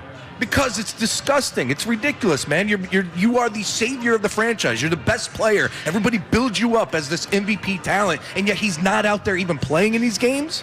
Dude, these games matter. Dude, they could lose and easily miss the playoffs altogether. They could be in the play-in, or they could be a 6 seed. Joel Embiid needs to get back out on the floor Ray, if the season matters. Ray, if we were going to make a safe space for the A.J. Brown deniers, we need to have an intervention with Sean.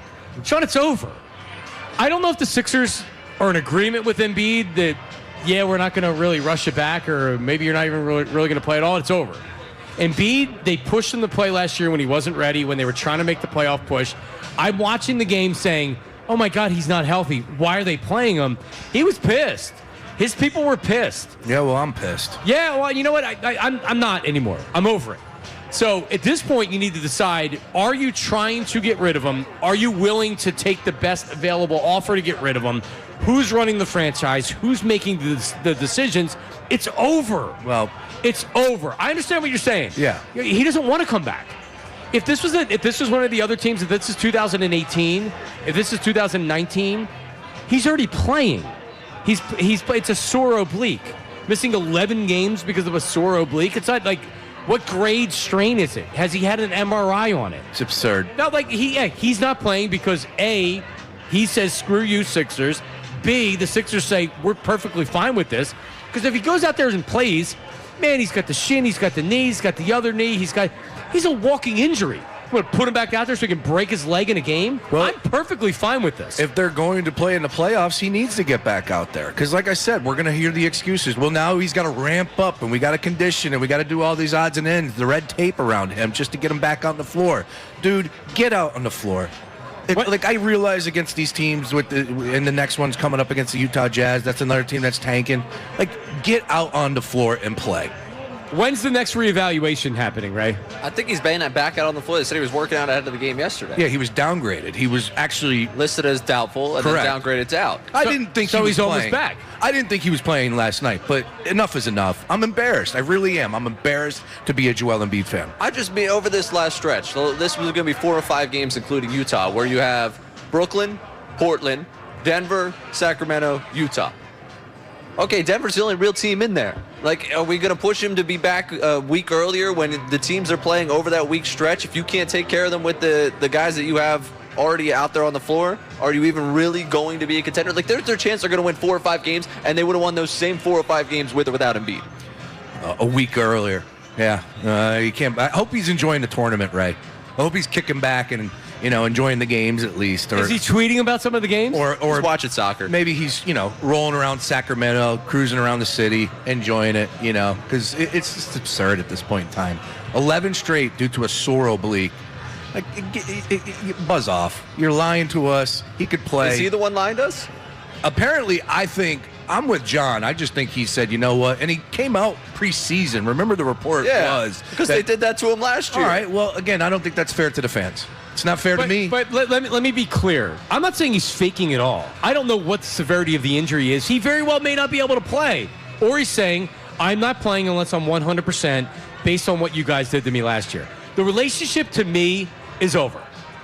And it's a matter of, are they trying to actively trade him? Is Daryl Morey going to be here? It's like, how do you go about, like, you're getting divorced, so what do you do? Yeah. Do you separate, and then, like what do you do? Is it already known among the player's agent and the player, it's time to, you never want to trade away a talent like Joel Embiid because he's that talented. How much longer are we going to do this, though? Yeah, I can't do it anymore. And after this year, if you could find a GM that's a sucker that could take that contract, because it is. It's a house of cards with him. What is it? Is it 3 more years after this year? I think so. The injury's going to happen. He's not playing 60-plus games. Like, it's a disaster contract for whatever general manager wants to line up and take him. If you're the Clippers and you put him with Kawhi Leonard, or, you know what I mean? You're trying to compete against the Lakers. Yeah. If I'm a team that feels like if the things break the right way, why couldn't we win? I go out and get an Embiid. You know why? It's 3 years. You could go out and spend $60 million on a couple of overrated players for the next 3 years for $60 million. Yeah. With Embiid, you have MVP upside. I'm done with the excuses. Like I said, 11 straight due to an oblique. He's the franchise savior. Like, all right, get out there and play, man. Enough is enough. I'm disgusted by it. I'm just shocked that it was the Kings game that broke you. That's kind of like where I'm at today, where it's like we're having this conversation after the Sacramento Kings game. And they won. Yeah, they won. They've won 3 of 4 because they played 3 of those 4 teams stink. And they'll win on Saturday on Utah. Because that team stinks. But they look at the schedule and they say, well, you could probably come back a week later. No, if you're healthy, get out there and play. But that's how are what you your so job is to assured do. that he's healthy? I just don't understand why you care.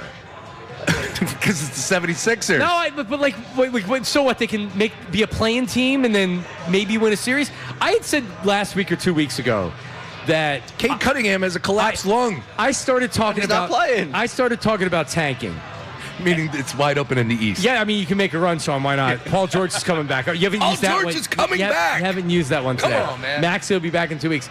I was at a point before the Maxey injury, and I didn't know Embiid was going to be sitting out this long, to where a playoff run, if you're a 6 seed, can do a lot of good for the younger players. Maxey, Edgecombe, it gives them playoff experience. What's it like? And maybe they can steal a series, right? I'm not at that point anymore. No. Because Maxey's out for a significant period of time. Embiid's not even, it doesn't seem like he's trying to come back. So then you got Grimes out there chucking it up. Yeah, Edgecombe looked good last night. Yeah. So, I'm okay with just playing the season out if they make the play-in team. If Embiid wants to play, let's go. Let's win some games. Yeah, whatever. I just don't care. Whatever you want to do, JoJo. Just take your time. It's the Kings, man. What are we doing over here? Take your time, JoJo. No rush. He's a guy that I don't care about him being happy, and I love JoJo. I got a mural of him in my basement. I got to figure out who I'm going to cover it up with. AJ Brown? Oh, never mind. Matt Cord. You have a mural of him in your basement? Joel Embiid? Oh yeah, man. You know that. Oh, so this is personal. This hits home. I love JoJo. I love him. I'm disgusted. That's like when Dutch's ex-wife or his wife was on she was the Hooters model, and she was on the outfield wall, and they got divorced. Just on the outfield wall. Dutch used to just run laps on the track and look at her like, "Hey, what's up?" Yeah, that's great. I mean, what a reminder you don't need. No. What are you going to do? Man, the 90s were a time. You're right. All right, coming up, we're broadcasting live from the Bet Park Sportsbook, Parks Casino, Ben Salem, Bucks County. Love it here. The sportsbook is getting packed. There's room for you. The games are starting. The women's game's already going on. Mm-hmm. So we're talking about the men's tournament. the women's tournament, very competitive and very fun as well. The Lady Owls not in the tournament. Correct. But they could be in the future, and we would lose Ray for those games. That's right. So, and it's all in all the TVs. It's an amazing sports book, great food, great entertainment, great seats. You got to have a good seat at a sports book, Sean Brace. Oh, yeah. Very comfortable. And there's lots of giveaways and prizes and things like that. So get on out here. And are you doing the news at noon? I am doing the news at noon. News at noon with From here. Ray, live from Bet Park Sportsbook at Parks Casino. That is coming up right after this. Middays with Marks 97.5 The Fanatic. Now on 97.5 The Fanatic Sports Update. Morning time. I'm Ray Dunn with this Fanatic Sports Update, and we are sitting here live at Parks Casino as we are just 15 minutes away from day 2 of the NCAA tournament getting going. Last night, unfortunately, Penn's season came to a close. They lost to Illinois to end their season. Villanova has Utah State today at 4 o'clock. There are 4 games happening in South Philadelphia today at Xfinity Mobile Arena. It starts with Virginia and Wright State at 1:50. 76ers beat the Kings last night, 139-118. Both feature Edgecombe and Justin Edwards with 30-plus points and career highs. Edgecombe with 38, Edwards with 32. They now head to Utah to play the Jazz at 9:30 tomorrow night. The Flyers won 4-3 in a shootout over the Kings last night. They've won 4 of 5. They've got San Jose on Saturday at 4 o'clock, and the Union hosts Chicago Fire tomorrow at 4:30. This update is brought to you by the Hartford Auto Insurance. Drivers 50 and over can count on the Hartford Auto Insurance for protection that brings peace of mind. The Hartford, your protection is their passion, provided by the Hartford Insurance Group, Incorporated. I'm Ray Dunn in your home for the Sixers, Flyers, and the Union. 97.5 The Fanatic and The Fanatic.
was tired of my lady.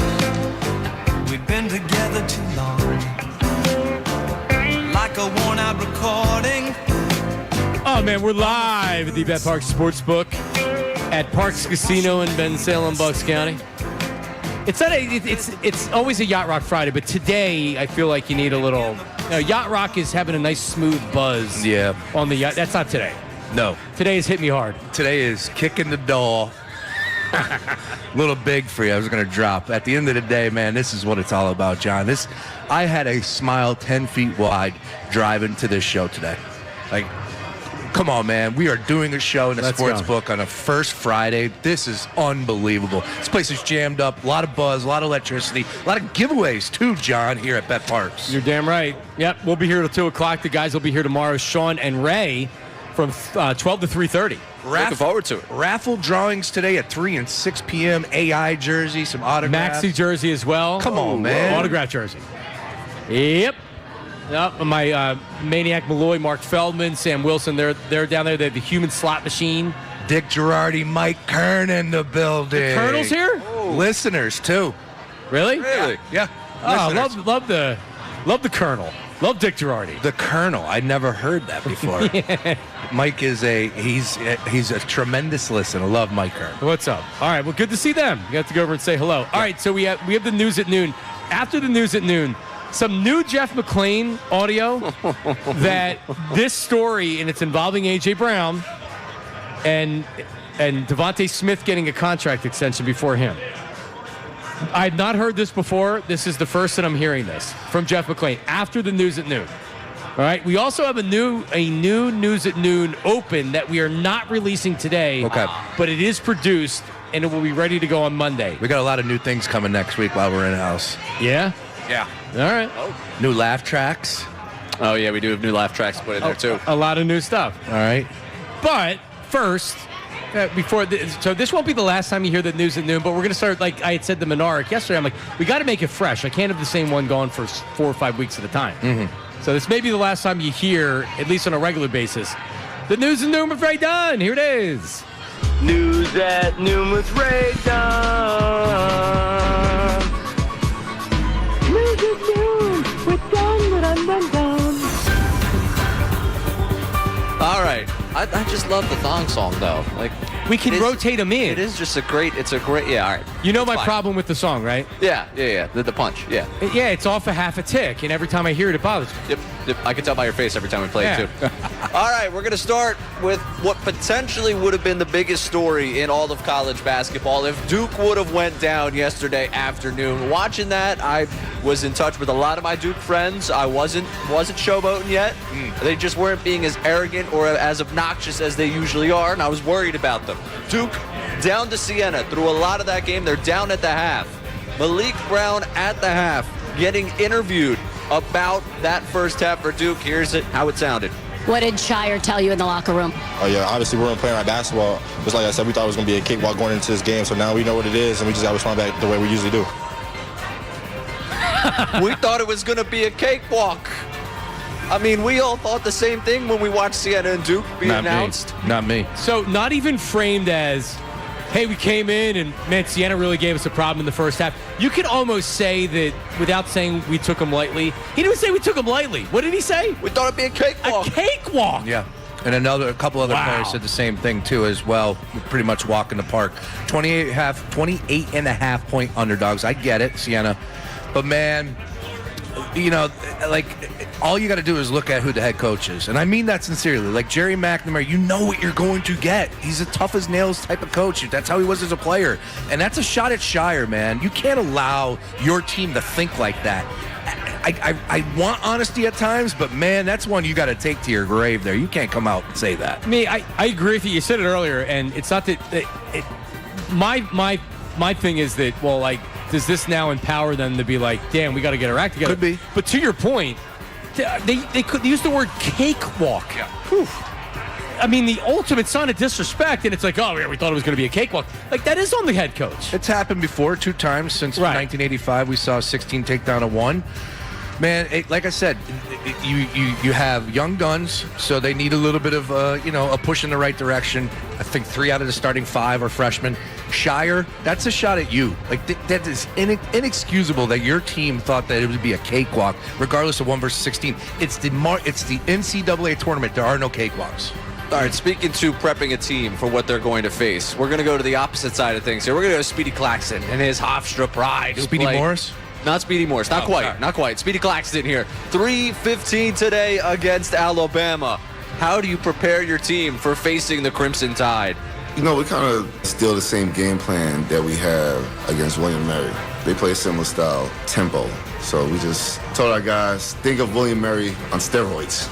More athletic, bigger, faster, stronger. So it's not like we're not used to seeing this play style. Definitely going to try to control tempo. I think it's going to be a big key to the game. William and Mary on steroids. That is your Alabama game plan. Thoughts, gentlemen? Speedy Claxton, I don't know if people saw the video. I'm sure you guys did see the video after because they hadn't been to the tournament for how long? What, Jay? A long time. And they get to the tournament, and he breaks down and he's crying. It means so much to him because, it's his alma mater. Yep.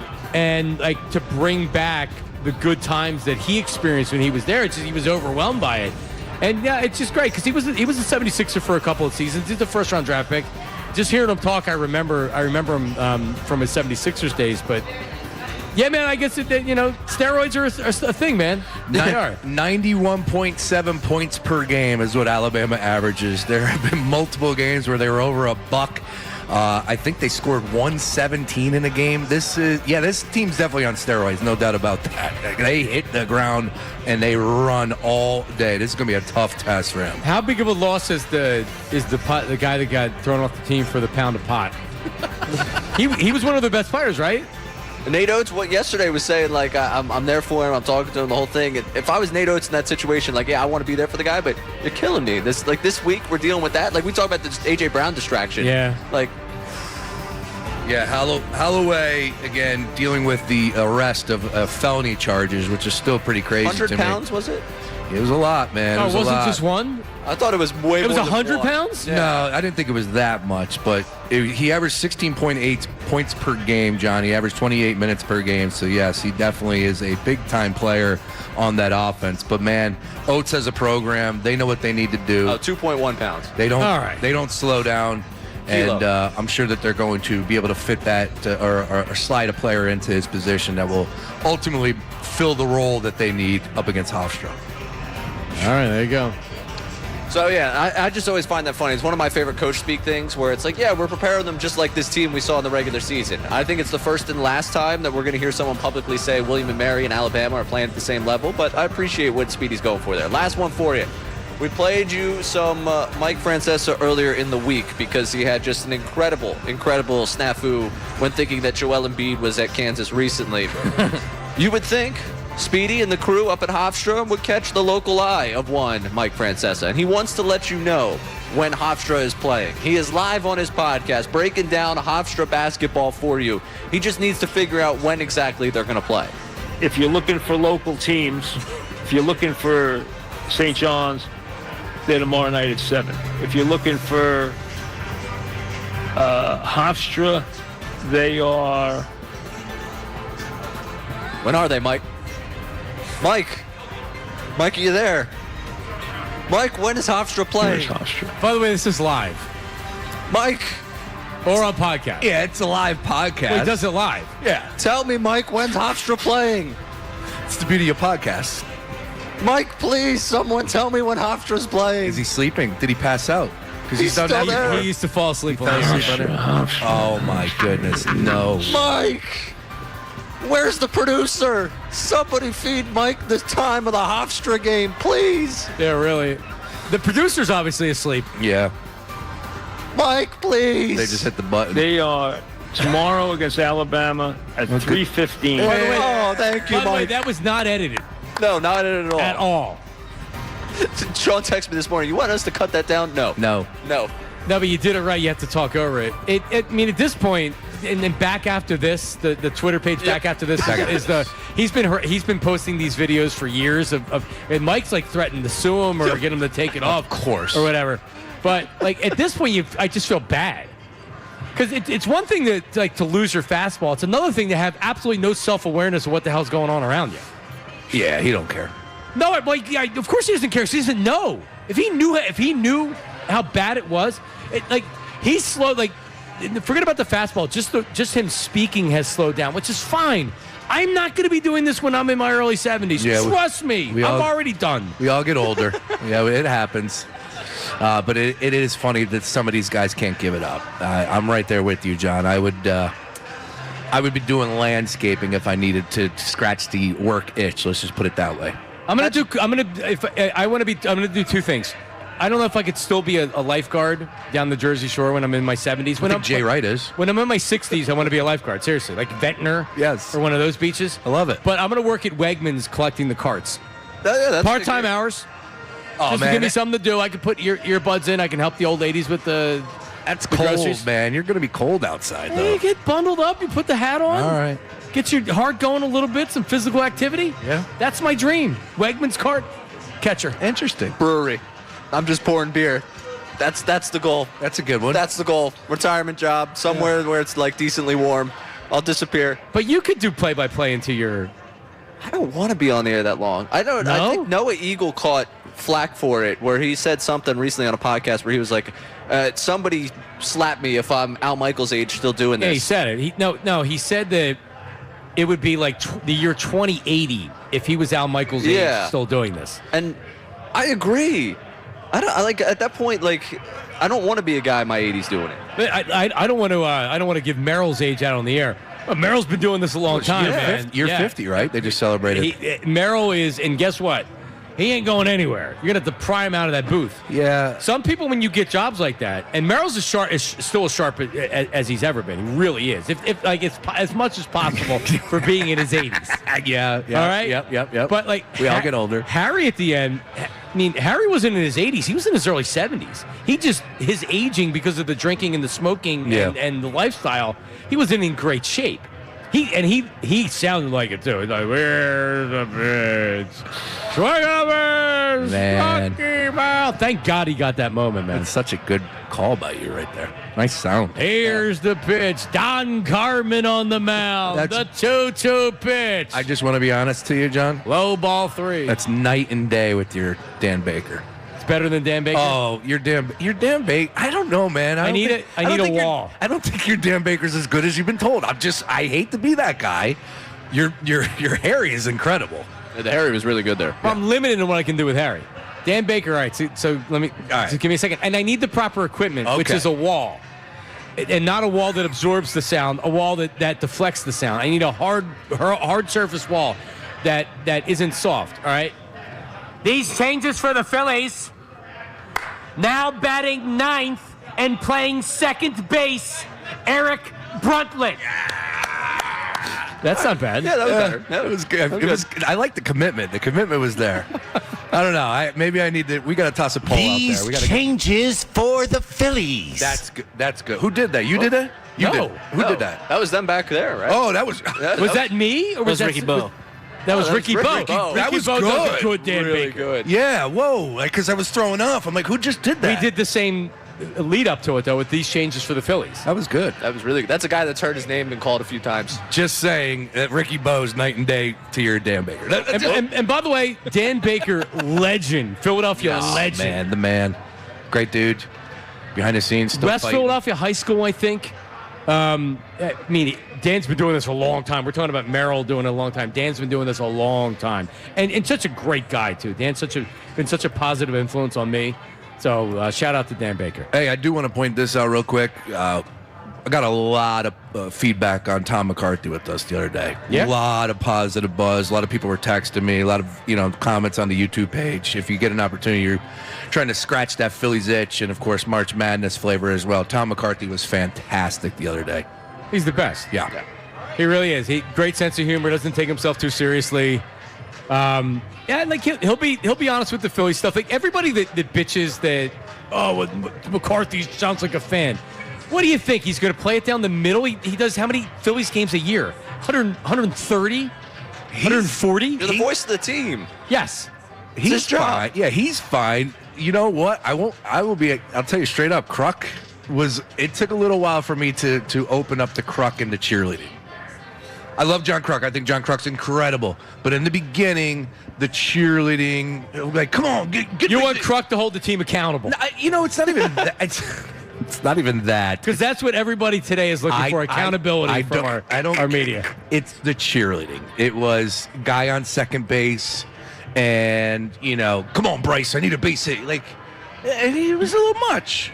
It's fine now. Kruk's been doing it forever. It took you a while to get used to it. Yeah, I don't mind it as much. Because when Wheeler did it, people hated it, and I thought Chris Wheeler was great. I'm a big Chris Wheeler fan. I know there's people out there that agree with me on that.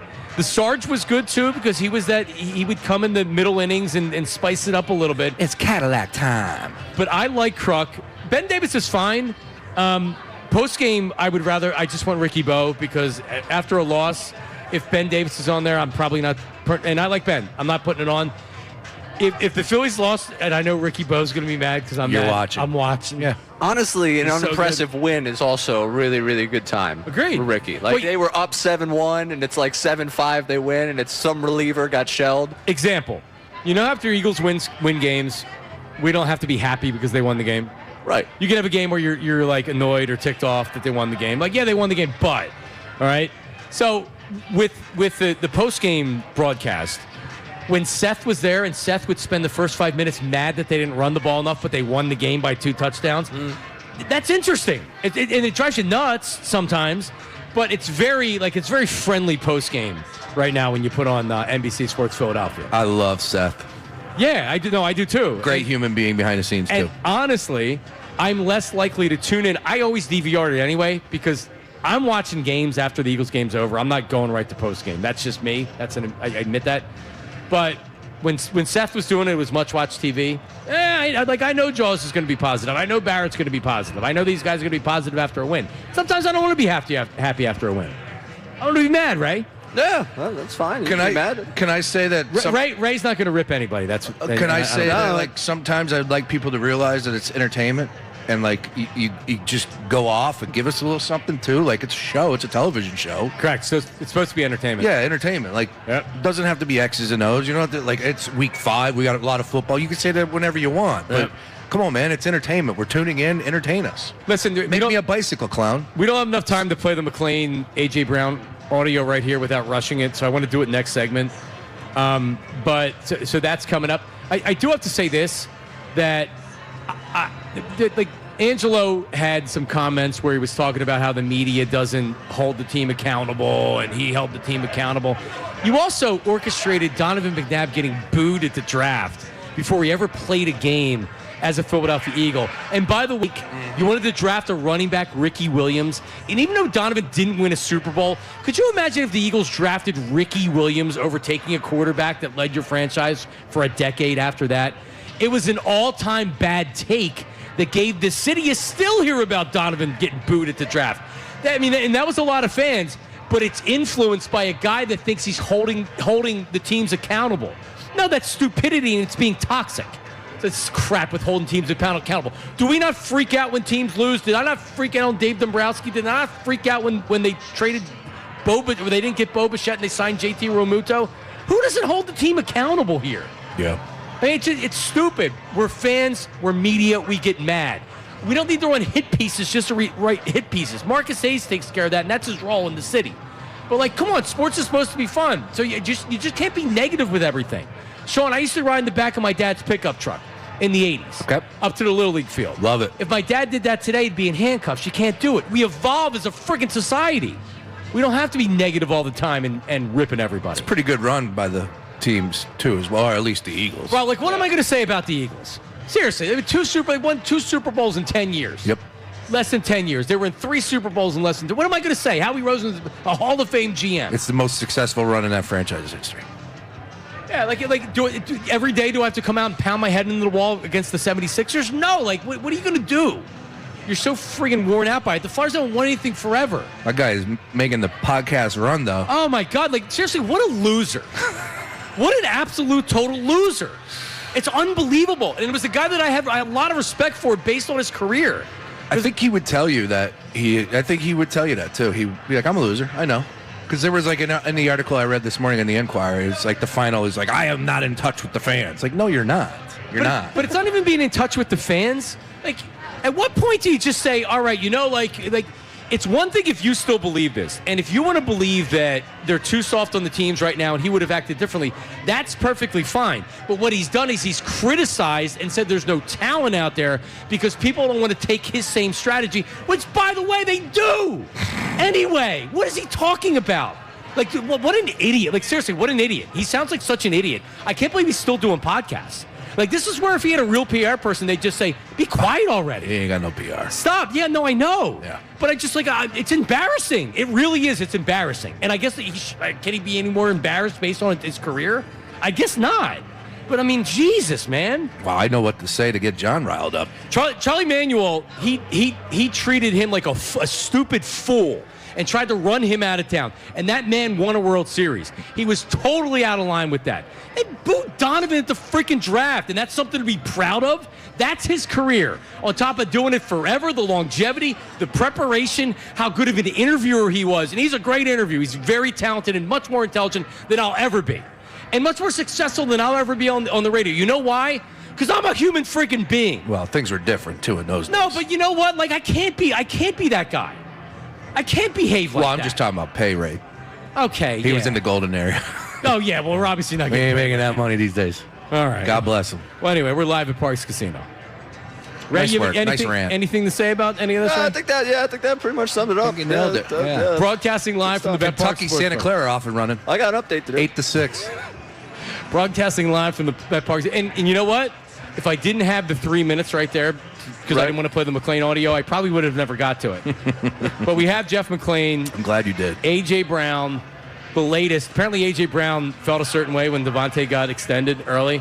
We'll hear that coming up next. We're broadcasting live from the Bet Park Sportsbook at Parks Casino in Ben Salem, Bucks County. Back after this. Now on 97.5 The Fanatic Sports Update. Hey, the second day of the tournament starting. I'm Ray Dunn with this Fanatic Sports Update. We're here at Parks Casino as the second day of the tournament tipping off. You already got Kentucky and Santa Clara going on. Day one did see the end of Penn's season, lost to Illinois last night. Villanova and Utah State play today at 4:10. We got 4 games today at Xfinity Mobile Arena down in South Philadelphia. It starts with Virginia and Wright State at 1:50. The 76ers beat the Kings last night, 139-118. VJ Edgecombe, Justin Edwards both going over 30 points. 38 points for VJ Edgecombe. Justin Edwards with 32 points, a career high for him as well. Sixers head to Utah to play the Jazz tomorrow night at 9:30. Flyers also beat the Kings last night. They win 4-3 in a shootout over the Kings. They've won 4 of 5. They got San Jose on Saturday at 4 o'clock, and the Union hosts the Chicago Fire coming up at 4:30 tomorrow. This update is brought to you by the Hartford Auto Insurance. Drivers 50 and over can count on the Hartford Auto Insurance for protection that brings peace of mind. The Hartford, your protection is their passion. Provided by the Hartford Insurance Group Incorporated. I'm Ray Dunn in your home for the Sixers, Flyers, and the Union. 97.5 The Fanatic and the Fanatic app.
Live at Bet Parks Sportsbook. We are back. At Parks Casino in Bensalem, Bucks County. It is Middays with Marks. John Marks, Sean Brace, Ray Dunn. We are here. And Sean, there's a lot of listeners that are here. Oh, yeah. I'm curious. It's Sarah, right? I'm going to make her nervous. Can I do this? As long as you don't knock that drink over. What are you trying to do? I just want to look. All right, so I'm coming to you live right now. I'm coming over here peeking into the sports book. I actually had thought earlier we could put you over at the other table. Yeah. Because we're kind of like the welcoming committee as you walk into the sports book, but we don't have eyes on the sports book. And Sean actually wants to see what's going on because the games are going on right now. Games are off and running. John, this is a sight to see, man. You got all the big screens just locked and loaded. Every game is running. We got Santa Clara and Kentucky. It's close, 14-13. Hey, look, if you're trying to catch a little PGA, they got a screen over there. I got Mike Baldini shaking hands. We got the Parks Grill right here. We got giveaways. John Kincade is bellied up over at the bar hanging out with the people. I see Malik, who's a big-time presence on your timeline. We got Dick Girardi, Mike Curtin. The Colonel is in the building. This is what it's all about. Park Sportsbook Casino in Bensalem. Let's go. Woo! It's Alfie and Abington is here. Hello. The longtime Fanatic listener. And I mean, he was in early John and Sean show. And at Tony and Harry. He was at the bikini contest. He sure was. He wasn't missing that. Nope. And he claims that he doesn't dye his beard at all. There's not one white hair in that beard. Man, I'm not saying at 41 I was as white as I am right now, but there's not one. You don't pluck the beard hairs at all, the white ones that come. Okay. Listen, you're handsome. I'm envious. All right. Love it. All right, there we go. All right, Jeff McClain. So A.J. Brown. I mean, I want to hear this clip, and then I probably am going to defend him. But A.J. Brown, I have to feel like people just have to give it up now, and the deniers out there just have to say, you know what, he's probably getting traded.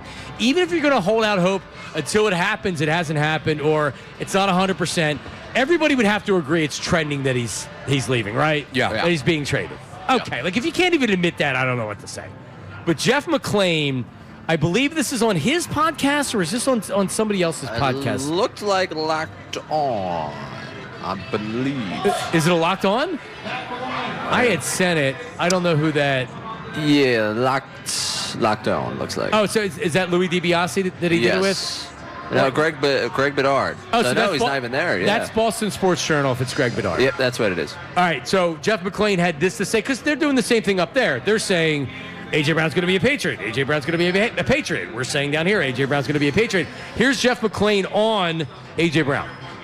Wasn't a great year in terms of like for the Eagles, and he started kind of expressing his doubts about the pass offense back then. And Devontae Smith was getting an extension and got one in like early April, and then 2 weeks later AJ got his. And from what I understand, maybe not then, but now it's like he didn't want to see the other guy getting all this money, and he wasn't getting it as well. So they reworked his deal and extended it. You know, the Eagles got the extension a little bit, but they gave him also new money, which was rare for Howie to do. All right, so Devontae was coming off the rookie contract, so he's going to get extended. It's pretty clear when they're going to do it. Mm-hmm. AJ was still on the existing contract, so they didn't need to extend him. He was on a contract making a lot of money.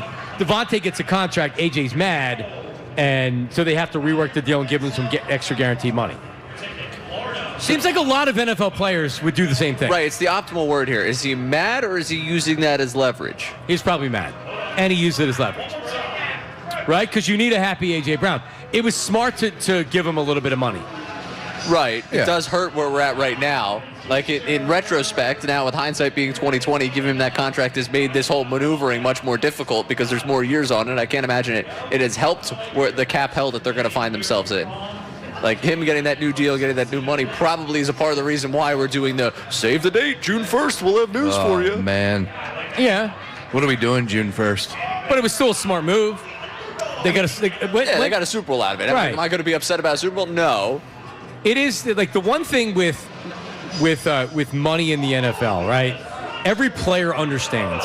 You have the quarterbacks that have no self-awareness that everybody else doesn't get treated like you, but all the other players understand. Like if guys are saying I'm not reporting to mini camp or to mandatory camp, they understand why. It's because of contractual stuff. If the NFL would guarantee contracts, we would never have this conversation. We don't have this conversation in any other sports. There's no NBA player that's saying, like, nah, man, I'm holding out. No, you have guaranteed contracts. These guys don't have it. So when Devontae Smith gets a new contract and he's making more money than A.J. Brown, guess what? A.J. Brown makes money. When did he sign that contract? 24. So that was April of the Super Bowl year.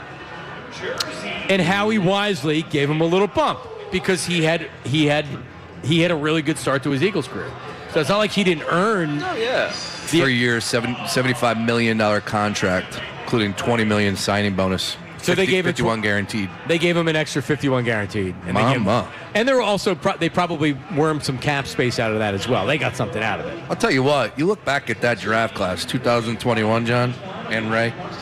Besides Zach Wilson going number 2 overall, and Trey Lance, excuse me. Man, how about the names? You go T-Law, Trevor Lawrence at the top, Kyle Pitts, Jamar Chase, Waddle, Penei Sewell, J.C. Horn, Surtain, Devontae, then Justin Fields, then Parsons. Like, you could go Slater, the guard for the Chargers. That is an unbelievable draft class. Heavy hitter. Yep. Suckers. All right. Well, I mean, it's not A.J. Brown being a little bit annoyed or upset that Devontae got the contract first. Like, by the way, he'd be annoyed if Devontae was getting more targets. Guaranteed. Yeah. It doesn't mean that it affected their relationships. That's the nature of I'll just say sports. Yeah, I don't think it affected their relationship. I just think now that, like, you were going to have to take care of him, I guess, just because he sees that happen. He sees leverage. He's like, I'm the number one guy. Back-to-back 1,400-yard seasons. They're not going to not give him that money. Just now we're sitting here like, man, it's great to have that Super Bowl. I'm glad that everything happened. But the way they ended up setting it up was, I guess, guaranteed. They thought they were guaranteed to have a happy A.J. through the duration. Well, 2 years later, you're going to have to trade him. Right. Well, you're also going to trade him for hopefully a first-round draft pick plus. After a Super Bowl. So I can't be too upset. Yeah. Right. Like they gave him that money, ended up keeping him quiet for a year. They won a Super Bowl. Well, decently quiet for a year. Quiet enough to win a Super Bowl. Even with not knowing who your wide receiver is going to be. And by the way, it's possible they go into the offseason, or they go into the season, and we're unhappy with where they are at wide receiver. And that's a good possibility. I just hope everybody's aware of that. But I'm not fazed at all. We heard a lot of people, including Ray, that was like, no, you definitely don't get rid of him. What are you doing? Almost like there's no life after A.J. Brown being here. There's life after A.J. Brown. I don't believe there's life after love, man. There's other wide receivers. You can draft them. You don't have to pay 2 wide receivers $30+ million a year. Is A.J. a great player? Of course he's a great player. Can you win in the NFL without A.J. Brown? Of course you can. It's not a be-all, end-all. It's just not a quarterback. And the Eagles have shown they can win with multiple quarterbacks and multiple head coaches. They're not fazed by this. Parody song of Do You Believe in Life After Brown? Do you believe in life after Brown? I like it. All right, sounds good. Well, what's the second verse? Or what's the second line? I can feel him leaving for the Patriots. And they're not gonna get enough. All right, so Right? we got the recording deal. Ready to go. Do you believe in life after Brown? Ooh, that's good. That's good. See? You better. I'm rubbing off on Ray. Ray, the parrot. like, quickly. Shut up. Pause. Yeah, there you go. Insert. As the young kids used to say 12 years ago. Unbelievable. All right. Well, Yeah, you've broken my brain, for sure. Since you started talking about life after love, I know we're going to take a quick slide up for a timeout, but I have to. Can we talk about this Frankie Taylor Paul, the girl from The Bachelorette, for like maybe later? Poor Frankie Taylor Paul. Can we later? What a story. Yeah, not a great video coming out.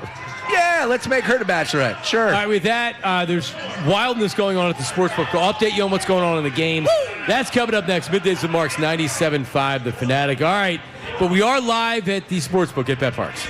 And you know what that means, man? There is a lot going on, not only today, but tomorrow and over the weekend. Tomorrow, correct, The Fanatic will be here with Ray Dunn and Sean Brace, 12 to 3:30, watching the games, saying hello. But right now, BetParks Friday, man, so special guests in person today and all weekend long. Coach Jimmy Lyon and Mark Jackson from NBC Sports Philly. The great three-point shooter way before his time, Mike Vrieswick, Temple alum. Joe Conklin, funniest guy in Philly. The Fanatics D-line of Barrett Brooks. Today at noon, it's already started. Parks Casino in Ben Salem. Bet Parks has the details. You must be 21. And in PA, New Jersey, Maryland, or Michigan, gambling problem. Call 1-800-GAMBLER. The Flyers are slowly closing ground on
All right, we're back. It is Middays with Marks. We are live at the Bet Park Sportsbook at Parks Casino, Ben Salem, Bucks County. I heard John Kincade in there. Was he interviewing people? Dude, we got... He's giving prizes. We got the heavy hit. Dunphy is in the house. Is Dump here? Dump is in the house. Malik Joe is here. Malik's in the house. Yeah, Mark Feldman of the Bet Parks team. Mark, I haven't Maniac seen him before. Absolutely. They're rolling over there. Oh, now Feldman's like a bald Maniac Malloy. He's crazy. He's hanging on. Oh man, it's unbelievable. So there's so much stuff going on. There's so many prizes. Forget about the games for a second, which are on the Bet Park. The sports book here, the Bet Park Sportsbook at Parks Casino, is easily the best sports book in the area. No question. Not even close. No, it's no question. And it's not because we're trying to butter up. We're here. I am a connoisseur of sports books. I've been to all of them, and it's night and day, John. It's just night and day. And, of course, energy and juice, and you involve the whole casino. Oh, by the way, the app, too. The app is extremely user-friendly. Yeah. Everything. It's the full package. All right. Shout out to Chris. I just want to say, I don't have a last name, but a listener just came over.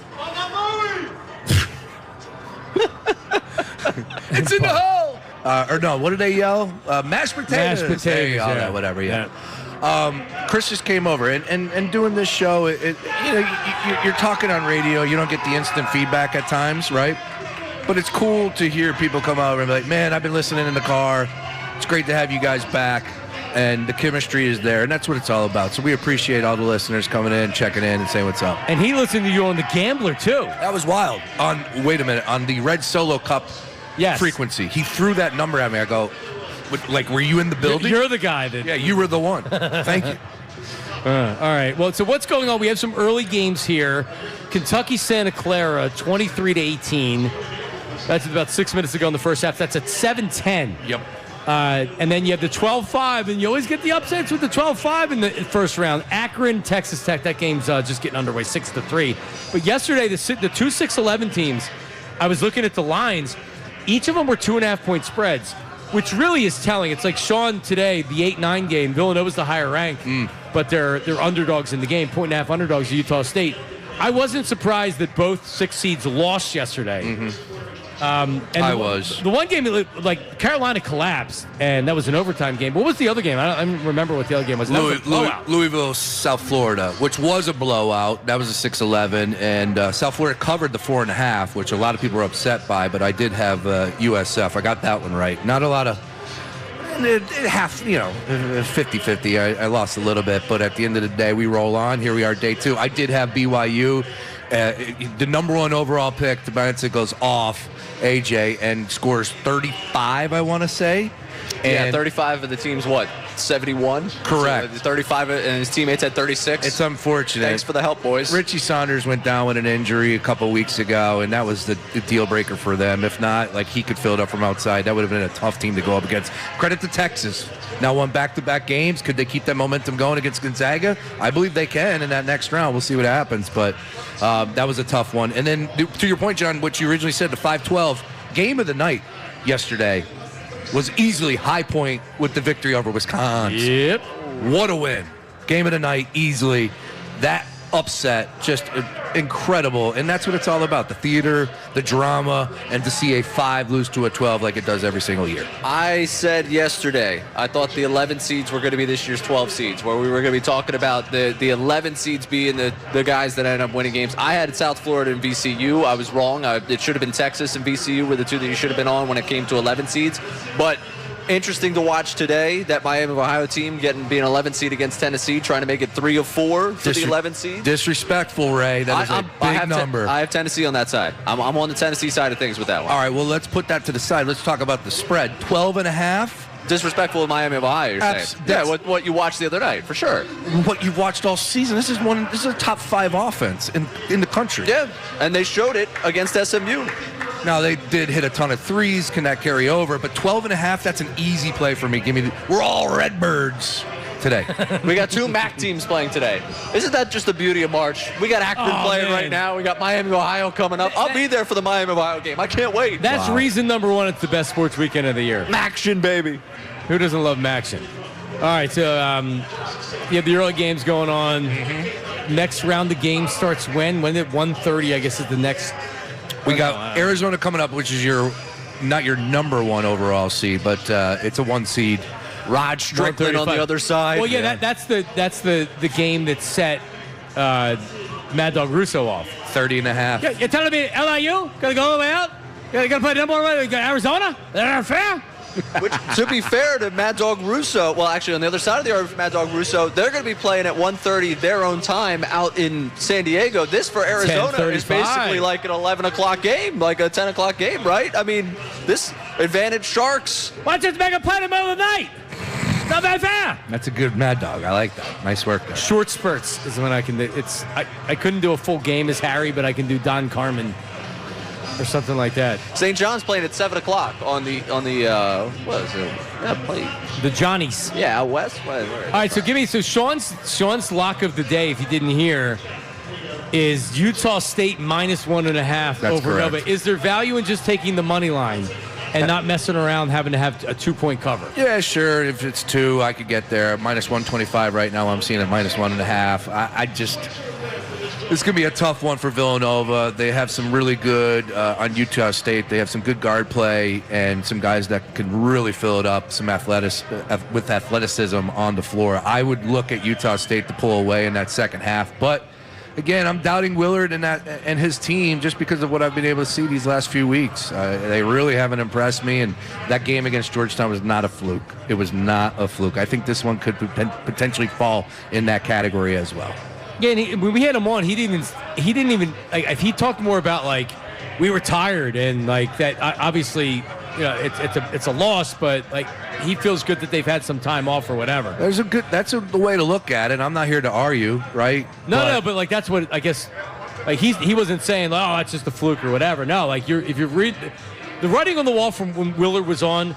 They know they're not winning anything this year, and getting to the tournament year one was a goal, and they did it. Unbelievable. Yep. Great season by Willard and company. A lot of road wins for Villanova and something to build on. All right, any other games that you're looking at here on the schedule for the rest of today that you like, good value picks? Wright State, Virginia, that's an early game. That's a 14 against a 3. Virginia, big 17.5-point favorites. Iowa State, 2 against 15. They're 25.5-point favorites. I would be scared. Obviously, I'm always scared of the massive lines for that type of thing. But Iowa State and what they are, what Illinois they've been covered this season, what they've been this season. If you're looking at it, maybe you haven't been following. I mean, I know we don't have a big Iowa State fan base around here. I would be pretty comfortable laying all those points for them against Tennessee State, with all due respect to Tennessee State. Bama's only 11.5 points. That's a 4 against a 13. They're 11.5-point favorites over Hofstra. That's interesting. Kansas, the other 13-4 game, is 14.5. Man, Hofstra's they're in for such a day. Because it's just William and Mary on steroids. You look at the tempo rank of what you get, and Alabama, as I said, averaging 91 points per game this year. They dropped 4th as far as tempo rank in the country, and it looks like I don't have my readers on 207 for Hofstra, and that means it's going to be a really fast game for Alabama and something that Hofstra's not used to. Let's put it that way. The other 8-9, Iowa, the 9 seed, is also the favorite. Same thing, 1.5-point favorites over the 8 seed Clemson. So that appears to be an Iowa line. Here's one that I like. Tennessee is 11.5-point favorites over Miami, Ohio. No. So Tennessee as the 6, Miami, Ohio as the 11. Both 6-11 games yesterday. The 6 seed was only 2.5-point favorites, which was telling. Here they're 11.5-point favorites. I would take Tennessee in this one. Oh, no, Johnny, we're going head-to-head on that one. We're all Redbirds, baby. I think all the 11 seeds covered yesterday. They did. 2-1, and then South Florida ended up covering. Yeah, so... Yeah, can they make it 4 for 4? Probably. You would tell you no, right? I mean, I feel like numbers. You would tell think you no. not, but still, that's an interesting spread. And then you have the games tomorrow. You guys will be out here, but I can't wait. So Duke's 12.5-point favorites over TCU. TCU wins yesterday. Mm-hmm. That was a sweat. Is this a Duke comes out and they win by 30? They're down 2 players due to injury, and that's had a huge deal to them. If you remember the ACC tournament, they didn't really run away with it. Going in before those injuries, they were the outright favorite for a lot of part of the season to win it all. Since those 2 injuries, their defense has been a little bit of a struggle, and outside shooting as far as 3 points are concerned. I had Ohio State, so I'm not really buying into TCU, but I'm definitely not buying into Duke coming out of that region. If they do, look out. But I don't think Duke's coming out of that region. All right. They got a lot of Duke fans in the house, too. Coming up, the Phillies start their regular season in less than a week. Let's go. Spring training's pretty much over, guys. That's right. Phillies, and we have a Phillies segment, and we're going to have Bryce Harper. Because Bryce Harper has talked, and he's talked, and he's talked. And we're going to play some of the sound coming up next. We are live at the Bet Park Sportsbook at Parks Casino in Bensalem, Bucks County. We're back after this. Oh, but first, fellas, yeah, I'm talking to you. The tourney is here. Brackets are being busted. Underdogs are dancing. Now, the last thing you want is to be one and done when it matters most at home. Don't sweat it, though. Blue Chew Gold has entered the transfer portal, and it's a game changer. Blue Chew just leveled up with Blue Chew Gold, a 4-in-1 upgrade designed for both your mind and your body and your soul. We're talking confidence, focus, and showing up like a number 1 seed when your name gets called. Tablet dissolves and can start working in as little as under 15 minutes, so no sitting on the bench, no waiting for OT, just straight to tip-off. And when it's go time, you're not just playing, you're making a deep run. We're talking indie energy, cutting down the nets. A true one shining moment type of performance, Ray Dunn. Blue Chew Gold, don't get bounced early. Upgrade your game today. I just got my package in the mail last week. Black envelope, very general packaging, so nobody knows what's being shipped to your office or your home. Quick as well. Placed my order on Monday, had it by Thursday, ready to rock for the weekend. Fellas, upgrade your performance today. Discover your options at BlueChew.com. And we've got a special deal for our listeners. Listen up. You can get 10% off your first month of Blue Chew Gold with code YES. That's promo code YES. All you got to do is visit BlueChew.com for more details and important safety information. And bring home the gold today with Blue Chew Gold. Now on 97.5 The Fanatic Sports Update. It's tourney time. I'm Ray Dunn with this Fanatic Sports Update, and we are live from Parks Casino as day 2 of the NCAA tournament rolls on. We got 2 games in action right now. As for the action that pertains to you, Penn unfortunately saw its season end last night, lost to Illinois. Villanova has Utah State today at 4:10, and we got 4 games in South Philadelphia today at Xfinity Mobile Arena. It starts with Virginia against Wright State. That game starting at 1:50. Elsewhere in the basketball world last night, the 76ers beat the Kings 139-118. 2 guys going for career highs. VJ Edgecombe 38 points, 32 points for Justin Edwards. Now the Sixers head to Utah. They've got the Jazz at 9:30 tomorrow night. The Flyers won 4-3 over the Kings in a shootout. They've won 4 of 5. They got San Jose tomorrow at 4 o'clock, and tomorrow the Union hosts Chicago Fire at 4:30. This update's brought to you by TextNow. Some people still pay $100 a month for phone service. TextNow gives you 5G without the 5-figure commitment, unlimited talk, unlimited text, unlimited freedom to switch things up. Try TextNow today. I'm Ray Dunn in your home for the Sixers, Flyers, and the Union. 97.5 The Fanatic and the Fanatic app.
Back live from Bet Parks Sportsbook, Parks Casino in Bensalem, Bucks County. This is day 2 of the tournament. And I'd say things are getting going right now. A lot going on. Sean's like an addict, and he's getting the... I love it. This is what it's all about, man. Getting the paper in your hand, too, with the spreads. I heard he was on the phone with his bank, seeing if he could take money out of the 529 for his child's college fund. Are you okay? It's just a loan. It's not. You're not taking it out. You're able to repay it. Hey, look. Nothing's a loss just yet. I mean, the game's just started, so we're still in play. We got a lot of games already off and running. But yeah, looking down the card, I was just talking to Dumphy for a second there and having some fun. Bottom line is the 3 games that I like. If you want to roll with me, ride with Brace here. Love Miami of Ohio catching the points, Utah State -1.5, and then a late night, we're going all the way to the final game of the evening. Let's go Miami. There you have it. I like the Miami pick. I'll be texting you at 12:30 tonight. Oh, so it's a handicap match. What? Cause I like who I don't even know who they're playing. Miami, Missouri is the final game of the evening, 10-10 tip, which will be delayed. Dude, I love this stuff.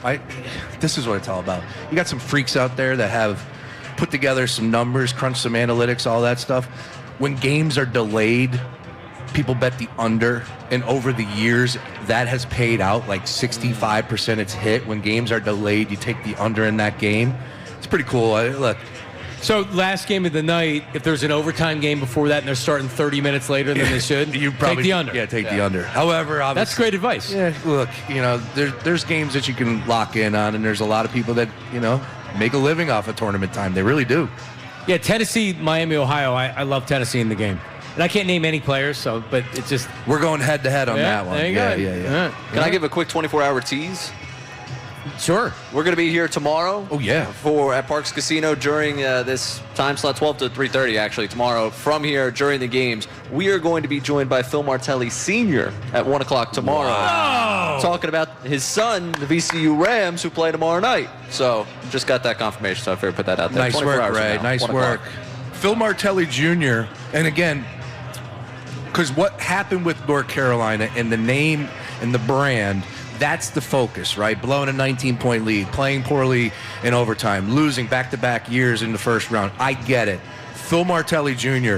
is coaching his keister off, and I am loving him on the microphone. You see him the other day, shout out the student reporters showing up. Of course, yesterday he was talking about how I got goosebumps. He goes, this is March. This is what it's all about. Let's go. It was also the anniversary of him asking the reporter. Phil Sr., yeah. Yeah, Phil Sr. asking the reporter of if he can buy weed. He's like, I can buy weed here? It's so 10 years ago, so it's like now I don't think anybody. It's a different world. Yeah, it's a different world. Although Pennsylvania still can. No, but to your point, congratulations. I mean, that was a hell of a comeback. Man, and to win a tournament game like that, his family's there, his dad's there. It's not easy to take over a program and win a tournament game when you're like VCU, the 11th and UNC. And this is to the point that I can just preach a million times about the mid-majors. VCU, if they didn't win the A-10, was not going to be in the tournament. That was very clear by the way they were seeing, the way everything was shook out afterwards. If they didn't win the A-10, they were not going to be in the tournament. They took down UNC. They took down a legacy brand. I get it. UNC's dealt with some injuries. They're not exactly still UNC. It's still UNC. And not just did they take down UNC, they came back. There's plenty of teams across the country that get down by that, they would have folded. They would be like, we got it here a moment, we got into the tournament. VCU was able to take down UNC. It's a credit to some of these mid-majors that, like Miami, Ohio today, you might be right about the Tennessee ended up winning that game. They put on a show the other night. These teams deserve their tournament bids. It's so tiring to see these mediocre teams and to see people like Bruce Pearl go on TV, and I understand he's stumping for his son, but to go for the just barely above 500 power conference teams, those teams don't know how to win. There's a reason why they lose as many games as they do. Bruce Pearl he's loosening up on TV too, and but he's still good. Yeah, he's I think he's found he's going to be it's Bruce Pearl. It's like it's like you're discovering a new talent here.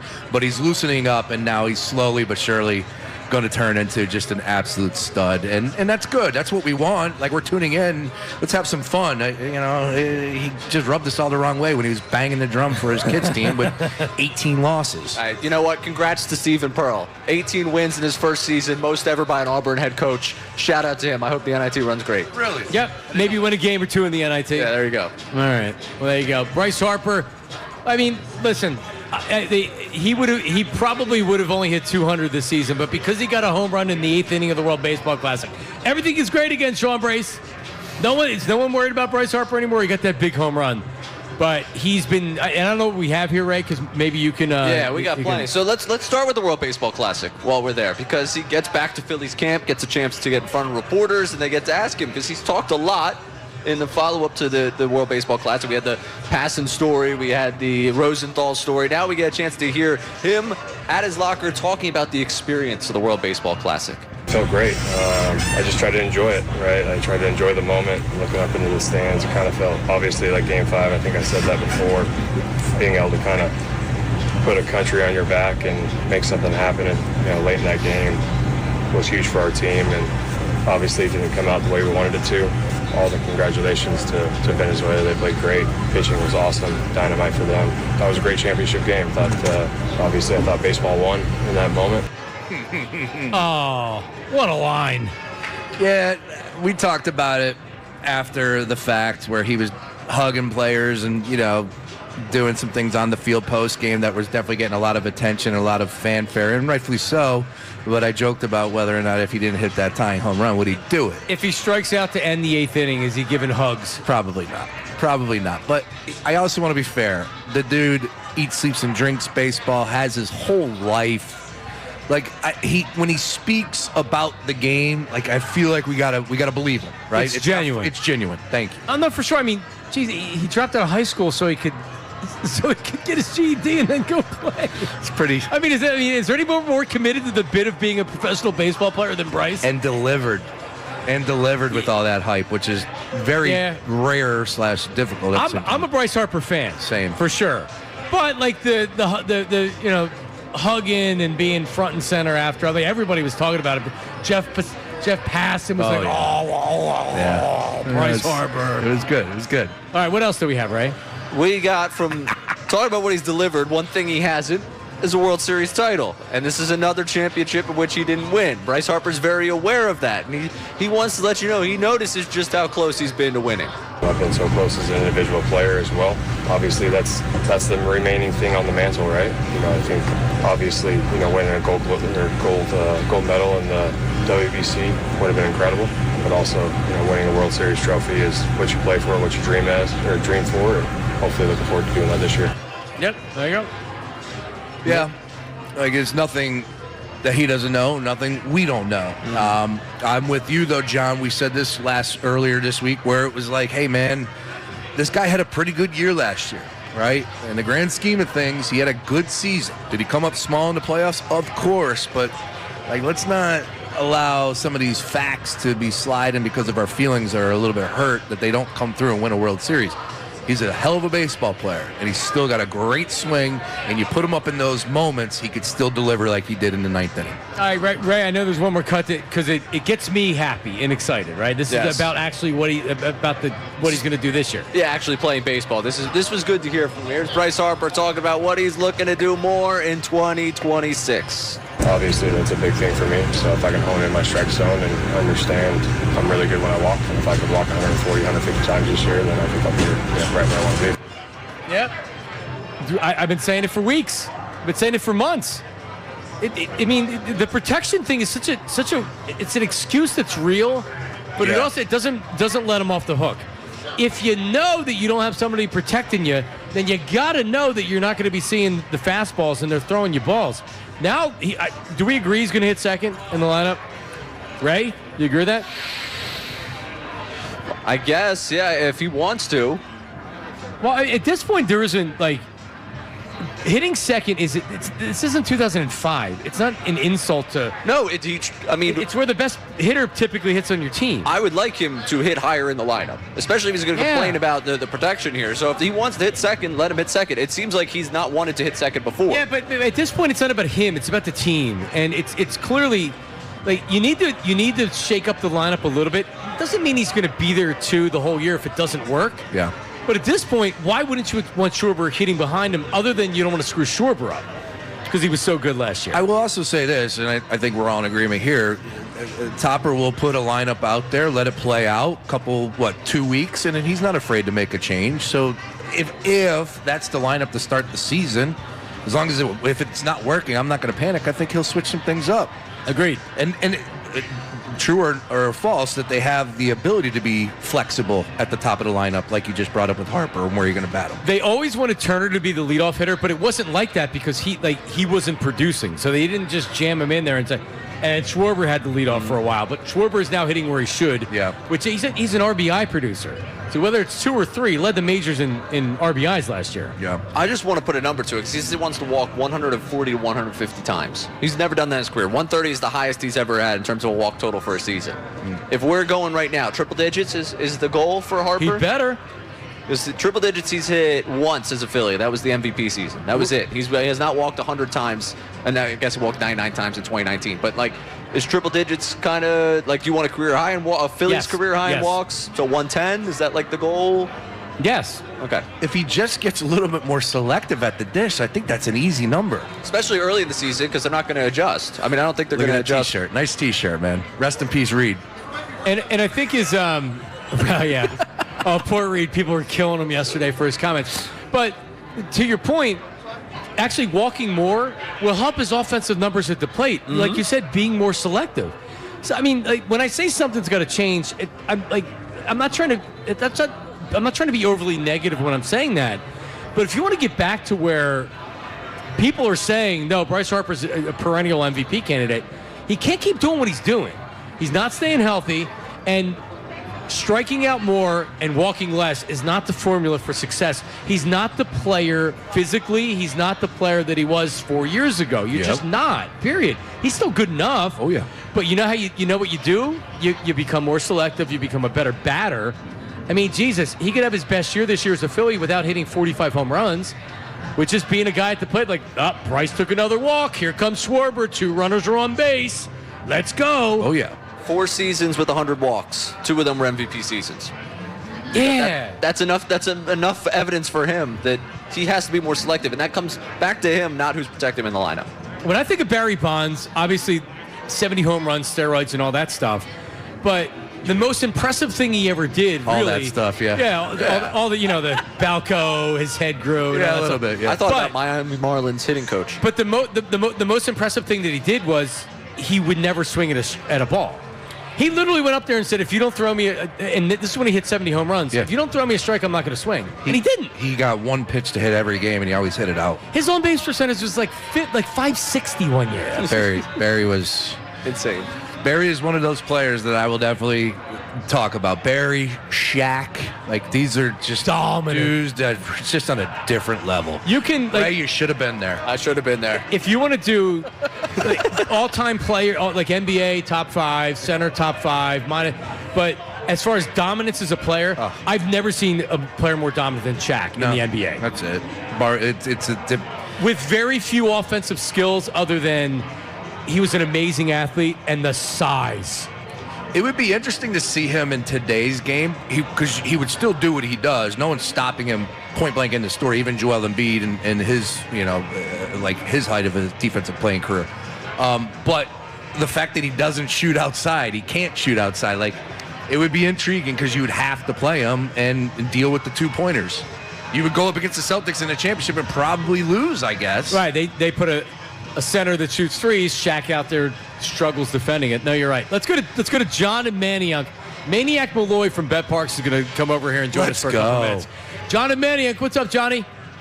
What up, dudes? What's up, John? The Harper thing is really interesting because people forget, dude. Baseball is the ultimate like a Hall of Famer hits the ball 3 times out of 10. A Hall of Famer gets on base four times out of 10.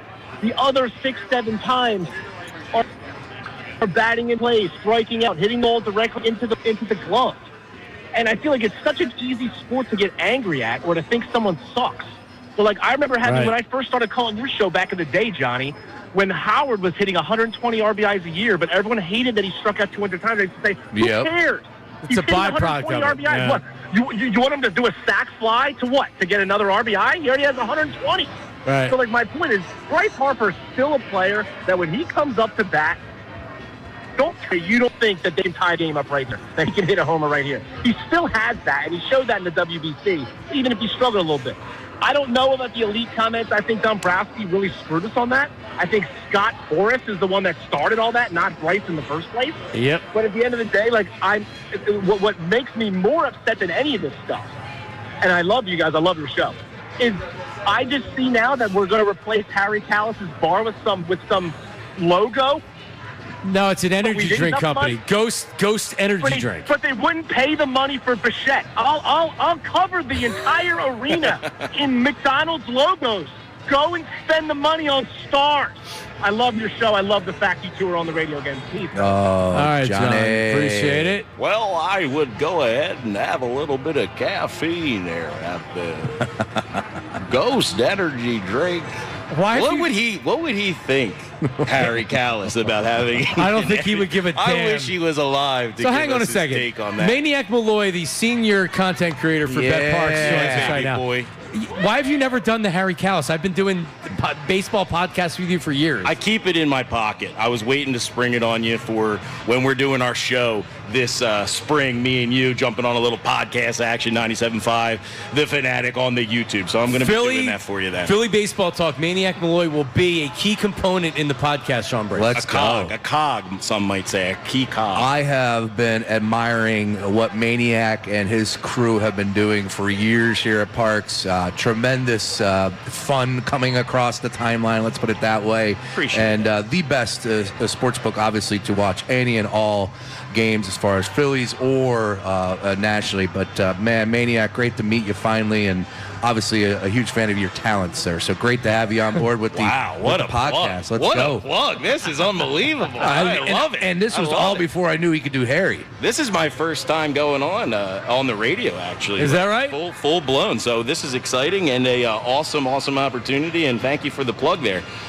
Let's talk a little bit real quick. I'm going to just steer the ship here for a second. Get down to Bet Parks. We have a full schmageggy, a whole thing set up here. It's looking awesome. They got a million people here already. We're giving away an Allen Iverson signed shirt. We're giving away a jersey, if you will. We got tickets possibly to an NBA playoff game. We got shirts, sweatshirts. And you have a ton of merch. We got a ton of good stuff here. Yep. It's good vibes. And also, if you've never used the Bet Parks app before, if you come down here right now, I'll give you a code to give you $50 to wet your whistle here with March Madness. Is that right? I can give you a $50 code if you've never used it before. If you have used the app before, I'll hook you up with a $25 bonus bet. So we're letting the bonus bets fly, and we're having a good time today. What are we thinking about this tournament? I was listening from afar here. I think somebody said they like Miami, Ohio. Yeah, we're going head-to-head. John versus Sean there. Fading John? I mean, we're not trying to steal anything that's happening in the city by no means, but John versus Sean as far as that is concerned. I got an idea. What about one-on-one basketball, me against you? Oh! It'd be a big thing. I love it. I do. I like Miami of Ohio. Taking the points, definitely underrated. But Maniac, they got one of the best offenses all season long. Yeah, you watch them, and you with your naked eye, you're like, man, they got a bunch of scrawny white dudes on that squad. But still, man, they're playing a system. They got the ball movement. They're tough as nails. I was not surprised by that blowout victory in the first four. They did not deserve to be there, but they proved their worth. I like them catching the points. John's going against me. He's back in the Vols. That's a Vol number. They're probably pissed off, from like what you just said, having to play in that first four game. Momentum is huge in the tournament. I like the bet. Here's one I'm kind of looking at, these trends. I've been kind of going after the trends. Yep. History says a 4 seed today could be in trouble. So who's the 4 seed? 15 out of the last 17 tournaments, a 4 seed has gone down. Yo. We had 2 of them yesterday. Nebraska absolutely boat raced Troy, and Arkansas beat the living daylights out of Hawaii. That leaves 2 games for you today. Kansas, Cal Baptist, and Alabama Hofstra. My play is going to be a little Sixers action here. Speedy Claxton, head coach for Hofstra. Really? Alabama's going to be without their top scorer, Aiden Holloway, today. He was the guy who got weed.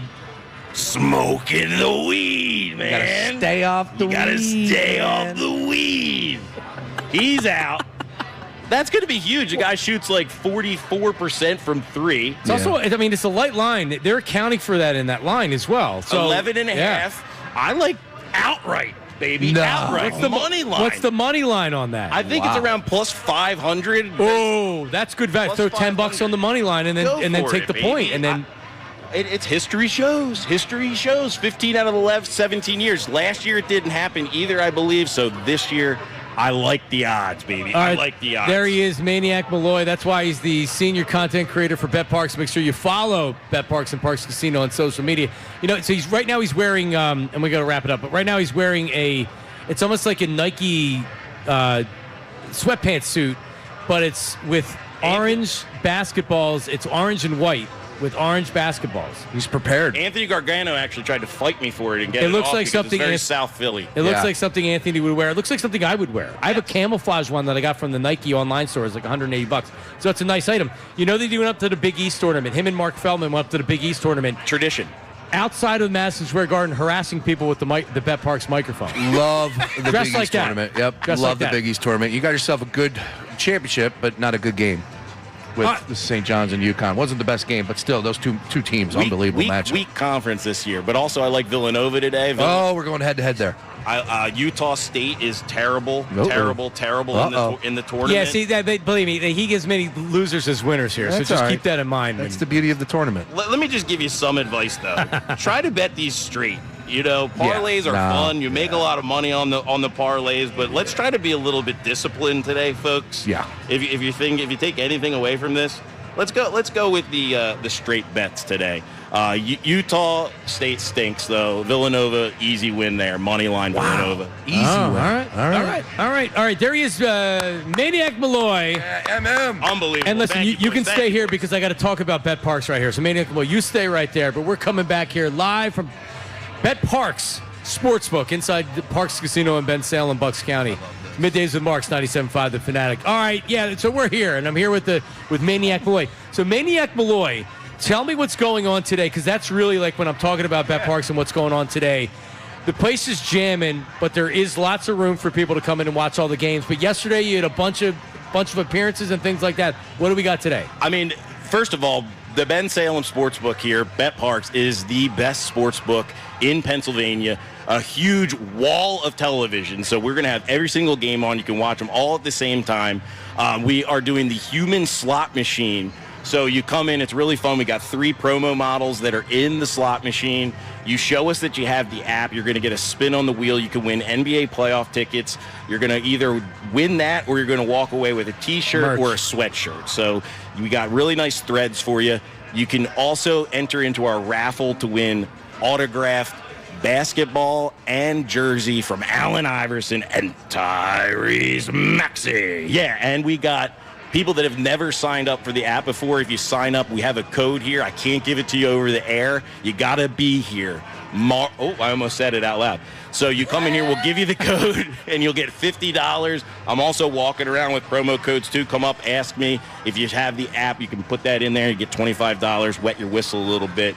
It's all going down here today. At Maniac's the not hard to find. He's wearing the orange and white. I got a bunch of basketballs all over me. And You should be able to find me. He's got a microphone in his pocket, so you'll hear from him yelling and Absolutely. screaming. John Absolutely. Kincaid's here, a bunch of other special guests. Yeah, Malik Joe's in the building. We got Dumphy. Dumph is here. Dumphy, Tattoo Man. You know, we love that guy. All right. Who else we got? Oh, Mark Jackson is going to be stopping by later. He's a really, really fun guy to talk to. Temple Al legend, former 76er, pre- and post-game line for NBC Sports. All right. It's awesome. And we'll be here also Saturday and Sunday. We got the same similar concept, Pop-A-Shot, giving away stuff. So come on down to Bet Park Sportsbook in Ben Salem, baby. All right, back after this. Now on 97.5 The Fanatic Sports Update. It's tourney time.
A lot of people are yelling. People are getting crazy watching the games. I know, Sean, you've been glued to the scoreboard here. Yes, all on it, and we were off and running. We got a lot of big games that were already happening, and of course, the first game that got started was Kentucky-Santa Clara.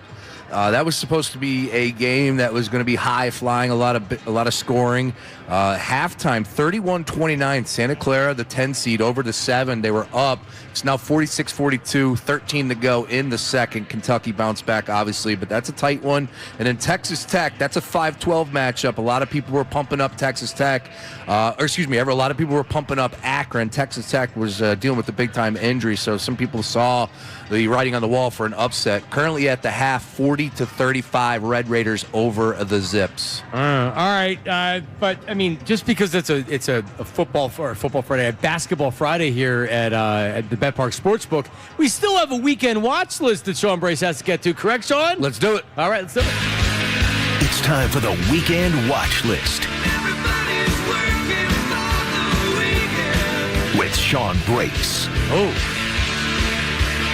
And it's coming to you live from Park Sportsbook and Casino here in Bensalem. Short but sweet one, boys. First and foremost, we got to show some love to our teams here. They got a big weekend of action. We open up with the Flyers on the road in San Jose, boys. 4 p.m. tomorrow. Of course, catch the game right here on the Fanatic. Flyers still in the conversation, still knocking on the door for some postseason action. Ray, are we a believer? Are we a believer that we will see some postseason hockey in this city yet again? I would say no. Oh, unfortunate. Yeah. I mean, hey, listen, I've seen this movie happen quite a few times, and I would love to believe it, but... How far out are they? Not as far as you think. Yeah, they're still knocking on the door, of course. Last 2 games that they 5 played. points out. They beat the Ducks 2 games ago and just beat the Kings yesterday. So 4-3 in the shootout final. Overtime victory over Anaheim. So still fighting the good fight, as they say. 5. 5? All right. Hey, listen, anything can happen. I wish they turned this up a little bit sooner. It would have been nicer if January and February weren't as bad as they were, but, well, January and then the end of February, because they were on the Olympic break there for most of February. Yeah, the hockey season has been a little extended, but we need some postseason buzz back in this city, breathe a little life into that franchise yet again. But look, you got to believe with Jonesy and, of course, Danny Briere. They're fighting the good fight, and I do believe. I am. I'm trying to fire some people up when I get the opportunity to talk about the Flyers, but they got to put it on the ice. They got to continue to find ways to win games, and if they do, then we will be talking about some postseason hockey, and there's nothing better than playoff hockey. I've heard that before. Yes. I just don't remember it because it's been few and far between here, Sean. All right. Number 2 on the list, how about those 76ers returning to action tomorrow night, taking on the Utah Jazz?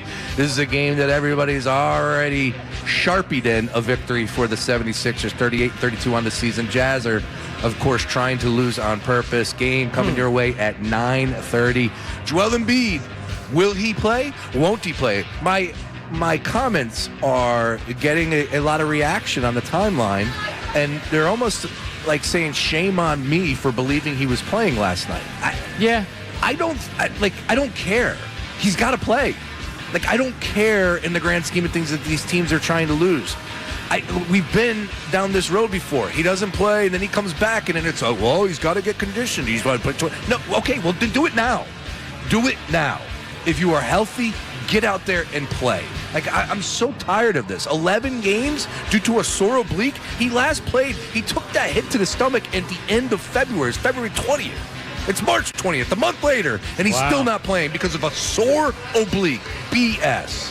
All right. Yeah, I mean, I guess I'm just so unemotional about the 76ers. You're still, he's got the flag. He's got the Sixers flag. He's still got it up. I do. It's like in the Civil War. That poor flag guy didn't have a gun. He's just marching through, taking. Like, seriously. I mean, it seems like he's got ammunition right now. Yeah. It's not just the flag. I got the flag in the car. It's in the back window. Roll it up. Here's the problem. When the flag guy gets shot or gets the bayonet in the heart, somebody else races because they have to pick the flag back up. I don't know if there's anybody left that's going to pick the flag back up and and do what Sean's doing No, right now. there's definitely nobody that's ready to pick up the flag. You're right about that. Is this you just positioning yourself that when we end up doing remember when Sean said they were contenders conversation, for you to spin this on Joel Embiid and not yourself? No. Okay. No, this is the real deal. I believe, man. I believe that this team, John had a point last week, and he's already bailed on it, that it's a good thing for this team to make the postseason for young players. Well, if the players come back. If Embiid doesn't play, okay, in Maxi's back, I'm totally fine with that. That's Wait, great. is he going to miss playoff time because of the sore oblique? Is this going to continue into April? I don't know this, and it may not be fair to say this, but does this feel like it's hey, I'm not 100%, and I ain't playing unless I'm 100%, based on how you guys have treated me and the injury stuff last year? I don't know that. Feels like it. That's to your point, right? That's speculation, but it feels like that's got to be part of it. All right. Finally, third and a final show for you to catch this weekend. Is Jalen Hurts playing football? Does that excite you? Because tomorrow at 4 p.m. on Fox 29, you can catch the Fanatics Flag Football Classic. Jalen Hurts, Joe Burrow, Jaden Daniels, the list goes. Saquon Barkley, Rob Gronkowski. We're talking about some heavy hitters taking place. What could possibly go wrong? Non-contact injury. We got some entertainers on the field like Logan Paul and Terrence Bud Crawford and everybody's favorite streamer, I Show Speed. Where's Livy Dunn in this? Let's get her out there as well. And Cool and the Gang's playing the halftime show I saw. Stop it. All right. Anyways, the Fanatics Flag Football Classic is actually being broadcasted, which I thought was pretty funny, at 4 p.m. tomorrow at Fox 29. Originally scheduled to be played in Saudi Arabia. They had to move it. Something was going on in the Middle East. I don't know. Yeah. But it's being played out in L.A. now. Missiles, unfortunately. Grief. Thank God they're not trying to play and with missiles flying around. All right, so who asked for this? Nobody did, and I'm up against it, but I do want to comment more coming up after this. On the Fanatics Flag Football? Yeah, because I've such little interest, and Tom Brady, I'm so sick of Tom Brady sometimes. I'm so sick of Tom Brady right now. It's just important to point out that this station has nothing to do with it. It's Fanatics, the brand, not the station. They're hurting our brand, Yes, correct. they are. You're right. It's not just crappy clothes anymore. Now they have this crappy game. Let's go, Ruben. All right, coming up next, the YouTube chat recap, and we'll talk about this thing that I want to watch. That's next. We're live at the Bet Park Sportsbook, Parks Casino in Ben Salem, Bucks County. Back after this. The Sixers can't avoid the injury.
Who left $10 here?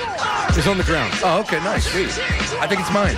Are we back? Yes, we are. Yeah, we're back. We're live on the air? We are live on the air. I saw the $10 on the ground, so I figured it was you because it was in between you and Ray. I think it's Malloy's. Is it yours? Is it not Malloy? mine. Because it was after Malloy, so it It's probably is Malloy's, Malloy's. yeah. Makes sense. He's been throwing money around here today. Yeah, he's the type of guy that would lose money in his pocket. For the So is record, Sean. I gave it up, just so everybody knows. You can trust me.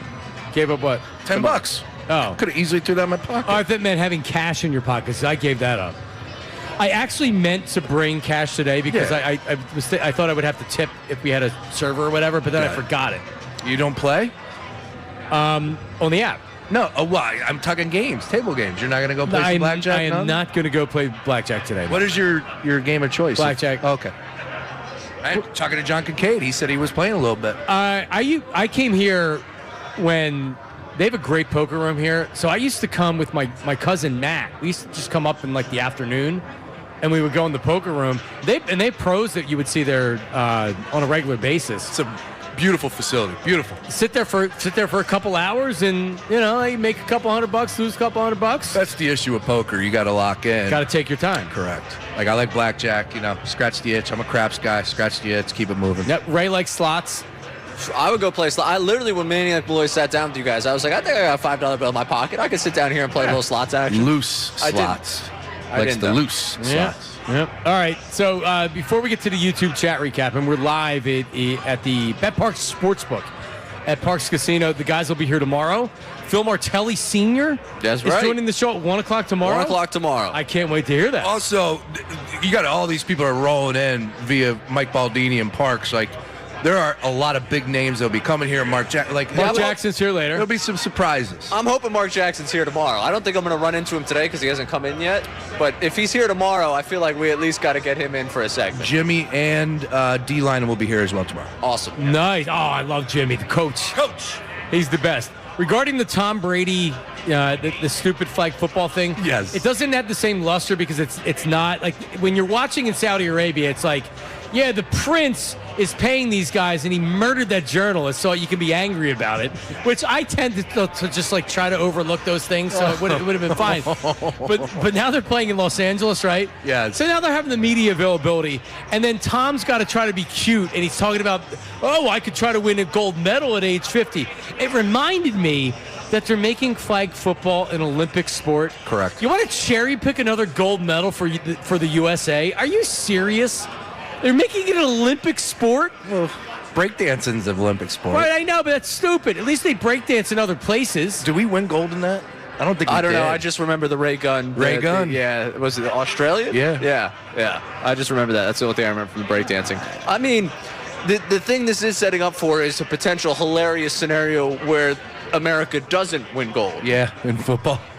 Like, it would be a real Canada hockey situation here. Canada comes in. No, and the other thing is that if you remember, there's this flag football guy, this professional flag football guy that's like the Tom Brady of flag football. Right, yeah. And he's offended that Pat Mahomes is going to take the job and win the Olympic gold because he says he should be the guy. And I agree with him. Oh, did you see him play? Oh, my, yeah, I think he's actually better than No, we didn't see Mahomes. the same guy then. I don't know. No, this guy did not look like he had a Really? good arm. Yeah. Well, all right, maybe I didn't see the video, and No. I'm just assuming.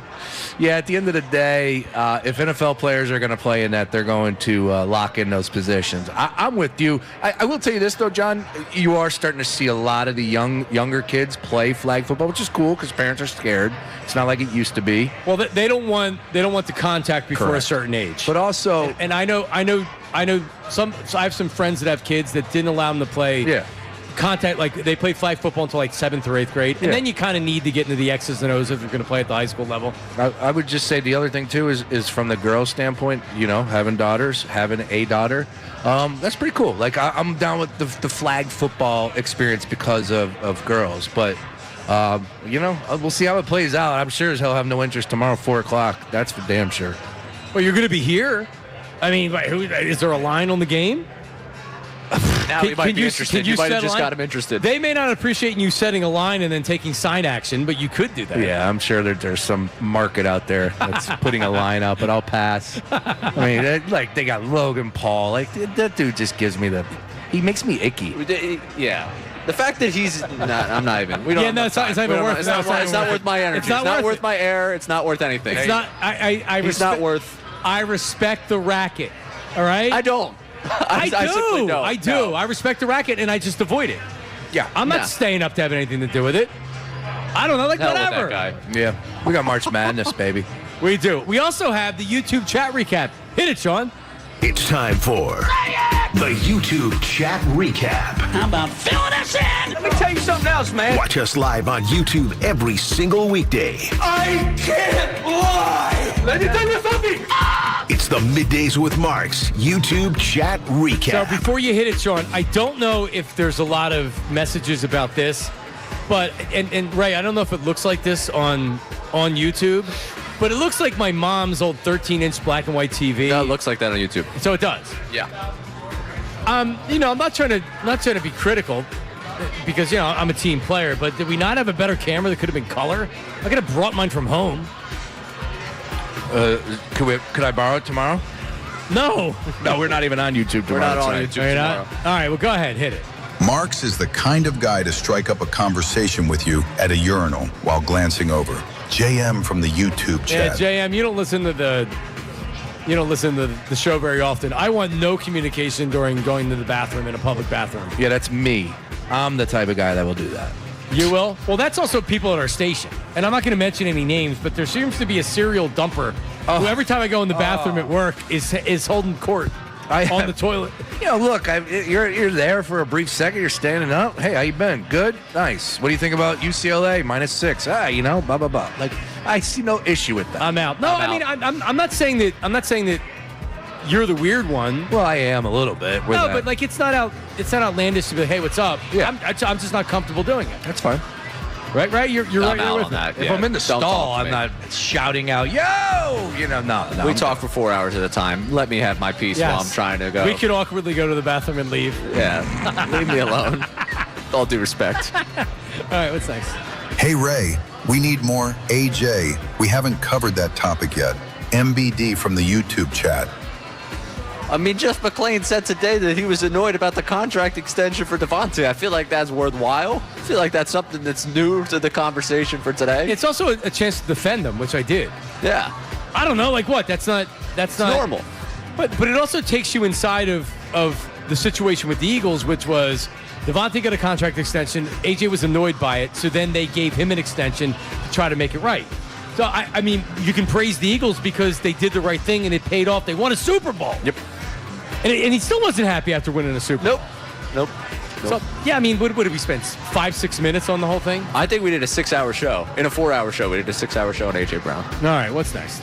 Ray looks like he got his permission slipped, signed last second for a field trip, and they just squeezed him in the middle.